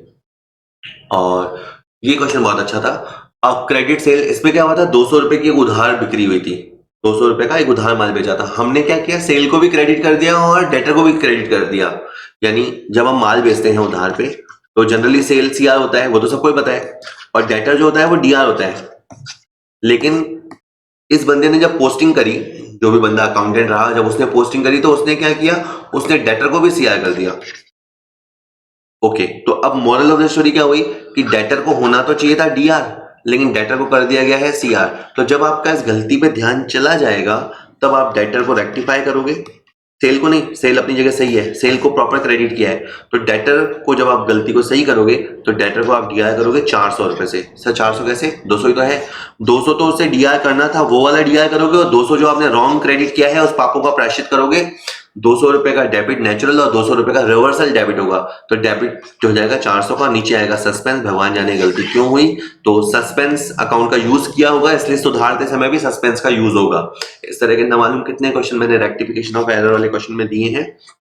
तो डेटर टू सस्पेंस इसका आंसर होगा। ठीक है, ऑप्शन कौन सा रहा इसमें, बाय द वे इसका आंसर बी ऑप्शन रहा। ठीक है, चलिए। Which is social factor of economic growth. ठीक है, अब इनमें से इकोनॉमिक ग्रोथ जो होती है, जो इकोनॉमी आपकी ग्रो करती है, उसके बहुत सारे फैक्टर्स होते हैं। इनमें से कौन सा फैक्टर ऐसा है जो सोशल फैक्टर है, caste system, inflation, cost of price. तो बड़ा आसान था, कॉमन सेंस है, आप कर सकते हैं। जो कास्ट सिस्टम होता है भाई, ये सारे तो इकोनॉमिक फैक्टर हैं। इन्फ्लेशन होना, वस्तु की लागत, वस्तु की कीमत, ये सारे तो आपके फाइनेंशियल रीजंस या इकोनॉमिकल रीजंस हैं। लेकिन जो कास्ट सिस्टम है वो आपका सामाजिक तत्व है। मैं आपको एक लाइन पढ़ता बताता हूँ। जैसे इंडिया में जाति प्रथा चलती है, ठीक है, अलग अलग जातियों में बटी हुई है। कई बार व्यक्ति को फोर्स किया जाता है कि आप जिस जाति से हो आप वही व्यवसाय करोगे। हालांकि अब तो पढ़ाई के साथ साथ लोग इधर से उधर जा रहे हैं, बट पहले तो ट्रेडिशनली यही हुआ करता था। अभी भी बहुत जगह होता है कि जो व्यक्ति जिस जाति में पैदा हुआ है, अपना देश समाज जातियों में बटा हुआ है, ये कड़वी सच्चाई है। तो जिस जाति में पैदा हुआ है तो वो वही काम करेगा, वही काम करने के लिए उसको सोसाइटी बाध्य करती है। तो इससे कहीं ना कहीं आपकी इकोनॉमी में ग्रोथ उतनी नहीं आ पाती, क्योंकि हो सकता है कि वो व्यक्ति कुछ और काम करना चाहता हो, लेकिन ऐसी सोसाइटी सिस्टम बना देती है। तो बात, मॉरल ऑफ द स्टोरी ये है कि जाति व्यवस्था एक फैक्टर है, और अगर इम्पैक्ट करें तो इसका इकोनॉमिक ग्रोथ पे नेगेटिव इम्पैक्ट होता है। और इस जाति प्रथा ने श्रमिकों की कुशलता और उनकी जो गतिशीलता है में बाधा पहुंचाई है और आर्थिक विकास की गति को मंद किया है। Every promise and every set of promises forming the consideration for each other is agreement। बहुत ही आसान क्वेश्चन और बहुत बार पूछा गया क्वेश्चन कि जब एक व्यक्ति दूसरे व्यक्ति को वचन देता है, वचन लेता है, वचनों का समूह आपस में एक्सचेंज होता है, तो वो कहलाता है मतलब वो ये जो वचन होते हैं, उनके जो वचन होते हैं वो एक दूसरे के लिए प्रतिफल होते हैं, और ये जो होता है उसे अपन ठहराव यानी अग्रीमेंट कहते हैं। चलो सिंपल में बताऊं, मैं आपको सैंपल पेपर दूंगा और आप मुझे 249 रुपए देंगे, मान लीजिए। और आपने, मान लीजिए कि आपने मेरा ऐप डाउनलोड भी किया और आपने मेरा कोर्स बाय भी किया, समझ लेते हैं। तो क्या हुआ, 249 तो है मेरे लिए प्रतिफल, और आपको 50 सैंपल पेपर्स मिलेंगे और आपको 7,500 एमसीक्यू मिलेंगे, ये है आपके लिए प्रतिफल। मैंने आपको वचन दिया था, आपने मुझे वचन दिया कि हम खरीदते ही 249 रुपए पे कर देंगे। मैंने भी आपको वचन दिया कि जो ही आप पेमेंट करेंगे मैं तुरंत आपको, आपका कोर्स ओपन हो जाएगा। तो ये वचनों का क्या है, वचनों का समूह है, वचनों का आदान प्रदान हुआ है। इन वचनों में ही एक दूसरे के लिए प्रतिफल छुपा हुआ है, और ये जो हो रहा है वो हो रहा है ठहराव। जब हम कुछ ठहराते हैं, जब हम कुछ तय करते हैं, है ना, कुछ तय करते हैं, ठहराव, अग्री होते हैं on something with consensus, that is known as agreement. ठीक है, तो इसके बाद है, ये भी जनरल नॉलेज क्वेश्चन था, the board of director of a joint stock company is elected by. ठीक है, कंपनी होती है, फॉर्म्स ऑफ ऑर्गेनाइजेशन वाले क्वेश्चन है। कंपनी होती है, कंपनी में कंपनी को डायरेक्टर चलाते हैं। कंपनी को पता है कि कंपनी के जो शेयर होल्डर होते हैं, जो पैसा लगाते हैं, वो तो होते हैं कंपनी के स्वामी, और जो कंपनी को चलाते हैं वो बोर्ड ऑफ डायरेक्टर्स या डायरेक्टर्स कहलाते हैं। तो उनको चुनता कौन है? यही चुनेगा, क्योंकि स्वामी तो तय करेगा कंपनी कौन चलाएगा, तो शेयर होल्डर्स ही तय करते हैं कि कंपनी को कौन चलाएगा। ठीक है, next is self awareness, self regulation, motivation, empathy and social skills are the basic component of concrete intelligence, fluid intelligence, abstract intelligence या emotional intelligence। ये भी मैं कहेंगे देख के बता रहे हो आप तो, बट ये भी मैं जनरल नॉलेज से बता देता, लगा देता। इमोशनल इंटेलिजेंस होती है, देखिए हम कहाँ हैं, किस दिशा में जा रहे हैं, खुद का अवेयरनेस तो होना चाहिए ना। ठीक है, कई बार ऐसा होता है कि मेरा ही नहीं, पता नहीं कितने लोगों का अच्छे से अच्छा कंटेंट यूट्यूब पे या बहुत सारे मीडियम्स पे अवेलेबल होता है, हम पढ़ते ही नहीं है, करते नहीं, मतलब मन में चाहते रख के बैठे हैं लेकिन करते नहीं है, मतलब अपन अवेयर नहीं है कि अपनी स्थिति अभी खराब है। देखिए, कोई चीज पाने के लिए एक वर्ड होता है सर, डिससेटिस्फाई। आप कोई चीज तभी लाइफ में हासिल करेंगे जब आप पहले तो वर्तमान चीज से डिससेटिस्फाई हो, आपको कुछ अच्छा ना लग रहा हो, तब तो आपके अंदर जील उठेगी कि मेरे को कुछ चाहिए। इसके लिए पहले सेल्फ अवेयरनेस होना चाहिए, मैं कहाँ हूँ, कहाँ खड़ा हूँ। ठीक है, खैर फिर मैं अलग भटक जाऊंगा, तो इस क्वेश्चन में आते हैं। Self awareness, self regulation. ठीक है, एक सेल्फ रेगुलेशन होता है, आपको घर वाले बेचारे बेचारे तो क्या कहें, आपको पैसा दे देते हैं, आपको बढ़िया से बढ़िया कोचिंग सेंटर लगवा देते हैं, मटेरियल प्रोवाइड करा देते हैं, खाना पीना सब, रहना खाना सब व्यवस्था करवा देते हैं। आप खुद को रेगुलेट कर पाते हैं या नहीं कर पाते हैं? कितने बजे उठना है, कितने बजे पढ़ना है, ये सब आप कर पाते हैं? यानी कितने मोटिवेट आप रहते हैं, आप दूसरों के साथ कितनी एम्पैथी रखते हैं। सिंपैथी से भी एक बड़ा वर्ड होता है एम्पैथी, मतलब ये महसूस करना कि मैं ये ऐसा महसूस कर रहा हूँ तो सामने अलग ऐसा महसूस कर रहा होगा, तो ये सामने अलग कैसा महसूस कर रहा होगा उसे खुद महसूस कर पाना, एम्पैथी। और ये जो सोशल स्किल होते हैं, ये सब इमोशनल इंटेलिजेंस के पार्ट है, सामयिक बुद्धि है। बहुत सारे लोगों में EQ कोएफिशिएंट काफी ऊंचा होता है और बहुत सारे लोग थोड़े से इमोशनलेस होते हैं। ठीक है, next, constructivism view of learning concept was first of all proposed by, अधिगम की ज्ञान रचनावाद अवधारणा को सर्वप्रथम बताया था। क्या होती है आप पढ़ लेना, डीवी और पियाजे, इन्होंने इसे बताया था। HDI स्टैंड्स फॉर, बहुत ही आसान question, human development institute, human development interest, human development India, human development index. तो ये HDI इंडेक्स होता है, ये आपको बताता है कि आपके जैसे इंडिया में के कॉन्टेक्स्ट में कहें तो इंडिया में लाइफ एक्सपेक्टेंसी कितनी है, मतलब कितने साल जनरली बंदा यहाँ जीता है। मैं आपको तीन एलिमेंट होते हैं इसमें आपका एजुकेशन का लेवल क्या है, जिसे यहाँ पे लिखा है, आपकी एजुकेशन का लेवल क्या है, आपकी लाइफ एक्सपेक्टेंसी क्या है और पर कैपिटल इनकम क्या है। ये 3 संकेतक होते हैं, इंडिकेटर होते हैं, ये इंडिकेट करते हैं। मतलब अच्छा क्या होता है, लाइफ एक्सपेक्टेंसी ज्यादा हो, जैसे मान लीजिए 80 साल हो, तो उसका मतलब है कि इंडिया में इतनी स्वास्थ्यकर दशाएं हैं कि व्यक्ति 80 साल जीने की सोच सकता है। शिक्षा हो तो मान लीजिए सबका एवरेज लेवल ग्रेजुएशन या अबव ग्रेजुएशन हो तो क्या बात हो जाए, और पर कैपिटल इनकम भी मान लीजिए कोई 10-20 हजार डॉलर हो जाए तो क्या ही बात हो जाए। तो ऐसा कुछ ये अगर है, इन सब में अगर अपन ऊपर है, इन इंडिकेटर्स में ऊपर है, तो ये कहते हैं कि SDI जो होता है वो देशों को 4 भागों में बांटता है। कहीं कहीं तो बहुत ही आपका रहेगा वेरी हाई ह्यूमन डेवलपमेंट, अगर आपका जो इंडेक्स है वो 0.8 से 1 के बीच में आएगा तो वेरी हाई ह्यूमन डेवलपमेंट माना जाएगा आपकी कंट्री का। और अगर आपका आंसर 0.7 से 0.79 के बीच है तो हाई ह्यूमन डेवलपमेंट माना जाएगा, और अगर 0.55 से 70 के बीच है तो मीडियम ह्यूमन डेवलपमेंट माना जाएगा। और आप 0.55 भी स्कोर नहीं कर पाए एक में से, अगर आपके मतलब समझ लो इसका मतलब है 55%, सरल भाषा में अगर आप 55% भी स्कोर नहीं कर पाए तो इसका मतलब है कि आपकी कंट्री में आप अपने मानव विकास, मानव संसाधन का विकास अच्छा नहीं कर रहे हैं। ठीक है, चलिए उसके बाद है cash from investing activities does not include, इसका मतलब है इसमें से 3 एक्टिविटीज तो ऐसी हैं जो इन्वेस्टिंग है और एक इन्वेस्टिंग नहीं है। पहले मैं 3rd और 4th पढ़ लेता हूँ। जब आप किसी फिक्स्ड असेट्स के लिए पैसा देते हैं तो ये इन्वेस्टिंग एक्टिविटी है।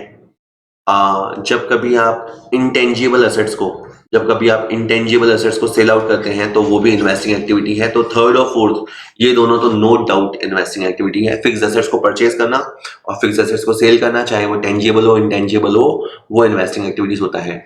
अब सेकंड वाले को देखिए, लोन और एडवांस फ्रॉम फाइनेंशियल इंस्टीट्यूशन। अब इसमें वर्ड क्या हुआ, हमने अगर वित्तीय संस्थाओं से लोन या एडवांस लिया है तो ये आपका फाइनेंसिंग एक्टिविटी होता है।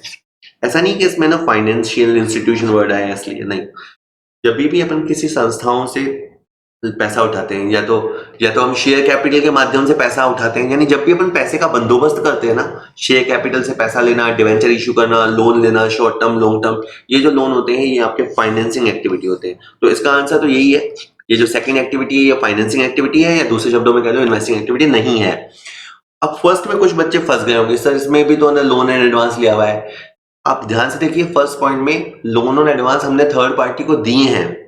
मान लीजिए हमारे पास सरप्लस पैसा है, मान लीजिए हमारे पास सरप्लस पैसा है और वो हमने किसी को लोन और एडवांस फ्रेश दिया है, तो ये एक तरह से हम अपना पैसा इन्वेस्ट कर रहे हैं। हाँ बिल्कुल, जैसे हम अपना पैसा, देखो आप सोचो आपका पैसा होगा तो आप क्या करोगे? आप कहेंगे सर हम असेट्स खरीदेंगे, ठीक है, या आप कोई प्रॉपर्टी परचेस करेंगे, टेंजिबल हो सकता है, इंटेंजिबल हो सकता है, या आप अपना पैसा शेयर से डिबेंचर्स में इन्वेस्ट करेंगे, या आप लोगों को पैसा उधार दे देंगे। हाँ, आप लोगों को पैसा उधार दे देंगे ताकि वहां से फिर रेंट इंटरेस्ट की इनकम आती रहे, तो वो भी आपका इन्वेस्टिंग है। तो जो फर्स्ट वाला है वो इन्वेस्टिंग है और इस क्वेश्चन का आंसर बी रहने वाला है। ठीक है, अच्छा क्वेश्चन है ये। There are 5 black and 3 white balls in a bucket, 2 balls are drawn one by one with replacement and then it is the illustration of, again अच्छा क्वेश्चन और थोड़ा सा फंसाने वाला क्वेश्चन, मेरे को थोड़ा सा इसमें डाउट है। देखिएगा ये कहता क्या है कि एक बकेट या बास्केट है जो भी है, उसके अंदर 5 तो आपकी है ब्लैक बॉल और 3 आपकी इसके अंदर है व्हाइट बॉल। आपने इसमें से एक गेंद निकाली, वापस को डाला। ऐसे प्रयोग ऐसे भी होते हैं जब निकाली गई गेंद को वापस नहीं रखा जाता है, लेकिन बाय द वे इसमें आपने एक एक करके बॉल को निकाला और निकाली गई बॉल को आपने वापस रखा, तो आपने पहली बॉल निकाली है और दूसरी बॉल निकाली है, बरोबर। अब ये कह रहे हैं कि ये जो एग्जांपल है ये किस चीज का है, ये इंडिपेंडेंट इवेंट है, कंपाउंड इवेंट है, डिपेंडेंट इवेंट है, या म्यूचुअल एक्सक्लूसिव इवेंट है। तो मेरे हिसाब से मैं इसका आंसर कंपाउंड इवेंट दे रहा हूँ, और इसमें तो मैं बिल्कुल श्योर नहीं हूँ, बट आंसर मैं इसमें ही लगा रहा हूँ कि ये एक मिश्रित घटना का एग्जाम्पल है। क्योंकि मिश्रित घटना में क्यों बोल रहा हूँ, क्योंकि इसमें हो सकता है कि पहली जो बॉल है वो ब्लैक हो और अगली बॉल भी ब्लैक हो सकती है। होने को ऐसा हो सकता है कि पहली बॉल ब्लैक हो और अगली बॉल आपकी व्हाइट हो। होने को ऐसा भी हो सकता है कि पहली बॉल आपकी व्हाइट हो और दूसरी बॉल भी व्हाइट हो, और होने को ऐसा भी हो सकता है कि पहली बॉल आपकी व्हाइट हो और दूसरी बॉल आपकी ब्लैक हो। तो ये सब हो सकती हैं। तो ये मिश्र घटनाएं हैं, मेरे हिसाब से ये मिश्रित घटनाएं हैं। वैसे मैं थोड़ा थोड़ा जिनका जानता हूं बता दूं आपको। म्यूचुअल एक्सक्लूसिव इवेंट वैसे होते हैं कि जब एक घटना का होना बाकी घटनाओं को होने से रोक देता है। जैसे मान लीजिए कि पासे पे 3 आता है, तो फिर बाकी संख्याएं जैसे 1 2 4 5 6 नहीं आते, तो पासे पे, एक सिंगल पासे पे जो घटनाएं घटित होती है वो म्यूचुअल एक्सक्लूसिव घटना का एग्जाम्पल है। इंडिपेंडेंट इवेंट वो होते हैं कि पहले क्या हुआ है उससे कोई फर्क नहीं होता, वो एक स्वतंत्र घटना होती है। जैसे मान लीजिए कि इंडिया बांग्लादेश ने हो सकता है आपस में 100 मैच खेले और 100 के 100 मैचों में मान लीजिए इंडिया जीता है, लेकिन जब 101वां मैच इंडिया खेलना जाएगा तो वो 101वां मैच पुराने मैचों से स्वतंत्र है। कोई मतलब नहीं है कि पहले मैचों में क्या नतीजा रहा। या कभी मान लीजिए एक क्वेश्चन जब विद्यार्थियों को दिया जाता है, ए बी सी को दिया गया है, तो ए ने या बी ने किया या नहीं किया उससे सी के होने या ना होने पे कोई फर्क नहीं पड़ता। सी जब क्वेश्चन को हल करता है तो उसका जो नतीजा है वो ए और बी से स्वतंत्र होता है, ठीक है। और डिपेंडेंट इवेंट इसमें ये हो सकता था कि जैसे मान लीजिए कि निकाली गई बॉल वापस रख दी जाती, तो आपकी अगली प्रायिकता थोड़ी सी उसके ऊपर पहले वाली पे निर्भर होती कि पहले लाल आई थी या पहले मतलब ब्लैक आई थी या व्हाइट आई थी, ठीक है। तो अगेन ये आप किसी एक्सपर्ट से पूछेगा, मेरे हिसाब से इसका आंसर कंपाउंड इवेंट है, मिश्रित घटनाएं हैं जिसमें जिसको आगे तोड़ा जा सकता है। जैसे कोई घटना होती है जिसे आगे तोड़ा जा सकता है, क्यों मैं कहता हूँ कि घटनाएं क्या हो सकती हैं, ब्लैक ब्लैक हो, ब्लैक व्हाइट हो, यानी घटनाओं को अपन आगे तोड़ पा रहे हैं, ठीक है। तो मैं इसका आंसर बी दे रहा हूँ, पर श्योर नहीं हूँ। Secret reserve may not be created by, ये भी बहुत अच्छा क्वेश्चन था। आप गुप्त संचय कैसे बनाते हैं? देखिए, गुप्त संचय बनाने के बेसिकली 4 तरीके होते हैं। या तो आप अपनी एसेट को छुपाओ, या अपनी लाइब्रेरी को चढ़ाओ, या आप अपनी इनकम को छुपाओ, और या आप अपने खर्चों को चढ़ाओ। ठीक है, ये चारों बदमाशी के तरीके हैं। संपत्तियां छुपाना, दायित्वों को बड़ा चढ़ा कर दिखाना, इनकम को छुपाना और खर्चों को बड़ा चढ़ा के दिखाना। ये चारों तरीके क्या है? गुप्त संचय बनाने के तरीके हैं। अब पहले में इन्होंने स्टॉक का अंडर वैल्यूएशन किया, यानी संपत्ति को छुपाया। संपत्ति को छुपाया तो ये सीक्रेट रिजर्व बन गया। दूसरे में इन्होंने रेंट मिला, लेकिन रेंट इनकम में क्रेडिट ना करके बिल्डिंग में क्रेडिट कर दिया, यानी इसमें इन्होंने इनकम को छुपाया है। इनकम, होशियार बच्चा समझ गया कि इनकम को छुपाया भी है और बिल्डिंग को क्रेडिट करके बिल्डिंग यानी असेट्स की वैल्यू को भी कम कर दिया है। तो इसमें जो किया है वो सीक्रेट रिजर्व क्रिएट किया है। थर्ड पॉइंट में आपने असेट पे या असेट के एडिशन पे पैसा खर्च किया और उसे आपने P&L में दिखा दिया। तो इसका मतलब है अगर पैसा आपने असेट्स के क्रिएशन पे लगाया था तो आपको असेट्स में दिखाना चाहिए था, पर असेट्स में ना दिखा के आप उसे खर्चे में दिखा रहे हो, तो अगेन आप खर्चों को बढ़ा रहे हो, संपत्ति को छुपा रहे हो, बदमाशी कर रहे हो। सीक्रेट रिजर्व है। तो ये 3 तरीके तो हैं सीक्रेट रिजर्व क्रिएट करने की। और ये कह रहा है कि बुक्स में जब हम संपत्ति के लिए एक असेट पैसा साइड में रखते हैं, जैसे मान लीजिए मशीन रिप्लेसमेंट रिजर्व मतलब आपने पुस्तकों में एक रिजर्व बनाया। ये पहली बात तो ये होगी कि आपने पुस्तकों में से दिखाया है, तो फिर ये सीक्रेट रिजर्व हुआ ही नहीं। तो इससे भी आप समझ सकते हो कि ये सीक्रेट रिजर्व नहीं हुआ, क्योंकि सीक्रेट रिजर्व वो होता है जो बुक्स में दिखता नहीं है ना, वो आपने जानबूझ के मैनिपुलेशन कर दिया होता है, छेड़छाड़ कर दी होती है, तो बुक्स में दिखता नहीं है। तो यही इसका आंसर रहेगा कि अगर हम किसी संपत्ति के लिए कोई अलग से रिजर्व वगैरह बनाते हैं तो ये कोई सीक्रेट रिजर्व क्रिएट करने जैसी चीज नहीं है, ये तो क्लियरली एविडेंट है, साफ ही दिखाई दे रहा है। तो ठीक है, तो ये होप वीडियो आपके लिए यूजफुल रहा होगा। अभी मैं आगे और ऐसे वीडियो बनाता रहूंगा। Thank you very much. Commerce point हमारा ऐप है, उस ऐप को डाउनलोड कर लें। यूट्यूब चैनल हमारा है ही है, उसे सब्सक्राइब कर लें। बहुत सारा कंटेंट फ्री वाला, पेड वाला आपको मिलता रहेगा। आप सफल होंगे तो मुझे अच्छा लगेगा।